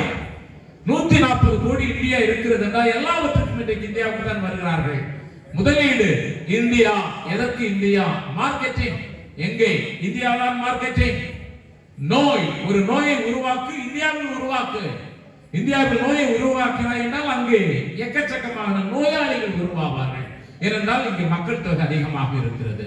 இவர்கள் எல்லாமே நம்மை சுற்றி இருக்கக்கூடிய எக்கச்சக்கமான சபதங்கள், சாபங்கள், இவைகளை எல்லாம் அறியாமல் இளைஞர் உலகம் போய்கொண்டு இருக்கிறது என்றால், அதாவது சும்மா பைக் ஓட்டுவது, சாகசம் காட்டுவது, அந்த செல்போன் பயன்படுத்த அப்படி இப்படி போய்கொண்டு இருந்தது என்றால், இந்த இளைஞர் உலகமான இன்றைக்கு ஒன்றை தெரிந்து கொண்டிருக்க வேண்டும். அவர்கள்தான் வளர்ச்சி. அதில் மாற்று கருத்து கண்டிப்பாக இல்லை. இளைஞர்கள் வளர்ச்சி இல்லை. ஆனால் அவர்களை பாதிப்பதற்காகவே இன்றைக்கு பல்வேறு சமூக, அரசியல், கலாச்சார, பொருளாதார சக்திகள் இன்றைக்கு அவர்களை பாதிப்பதற்காகவே உருவாக்கப்பட்டுக் கொண்டிருக்கின்றன. அதற்கு நம்முடைய இளைஞர்கள் எளிதாக இரையாகி விடுகிறார்கள், பலியாகி விடுகிறார்கள். They become easy victims to all these plots of social, cultural, economical, political and ஒரு plot. எனவே இதையும் இன்று இளைஞர்கள் கண்டிப்பாக புரிந்து கொள்ள வேண்டும். இப்பொழுது இருக்கக்கூடிய இந்த சூழ்நிலையில், இப்பொழுது இருக்கக்கூடிய ஒரு சூழ்நிலையிலே நம்முடைய இளைஞர் உலகமானது இன்றைய அந்த தாக்குதல்களுக்கு அறியாமலே உட்படுத்தி, தங்களை உட்படுத்தி சீரழிந்து கொண்டு இருக்கிறார்கள். ஆனால் அவர்கள்தான் வளர்ச்சிக்குரிய வடிவங்கள். அதனை இன்றைய இந்திய இளைஞர்கள் புரிந்து கொண்டார்கள் என்றால் கண்டிப்பாக நம்முடைய இளைஞர்கள் வளர்ச்சி நோக்கி தான் சென்று கொண்டிருக்கிறார் என்பதை நாம் சொல்ல முடியும். அன்பர் அவர்கள் சொன்னது போன்று கல்வி ஒரு காலகட்டத்தில் விழிப்புணர்வை கொடுத்தது. ஆனால் இன்றைக்கு கல்வி வியாபாரத்தை மட்டுமே கொடுத்து கொண்டிருக்கிறது. ஒரு காலகட்டத்தில் கல்வி மனிதர்களை உருவாக்கியது. ஆனால் இன்றைக்கு வேலைக்கான சில கருவிகளை மட்டும்தான் உருவாக்கி கொண்டிருக்கிறது. எனவே இளைஞர்கள் வளர்வதற்கான எல்லா சாத்தியக்கூறுகளும் இன்றைய உலகத்தில் இருக்கின்றன. ஆனால் அவர்கள் வளர்ச்சியை தடுக்கக்கூடிய இந்த கலாச்சார, பொருளாதார, பண்பாடு சக்திகள் எக்கச்சக்கமாக வந்து முட்டி மோதுகின்ற காரணத்தினால் தங்களை அறியாமலே இளைஞர்கள் இன்றைக்கு உலகத்தில் சீரழிந்து கொண்டிருக்கிறார்கள். இந்த சீரழிவிலிருந்து வெளியே வர வேண்டும், மீறி வர வேண்டும், வீறு நடை போட்டு வர வேண்டும் என்று உங்கள் எல்லாரையும் பாராட்டி வாழ்த்தி விடைபெறுகின்றேன். நன்றி, வணக்கம்.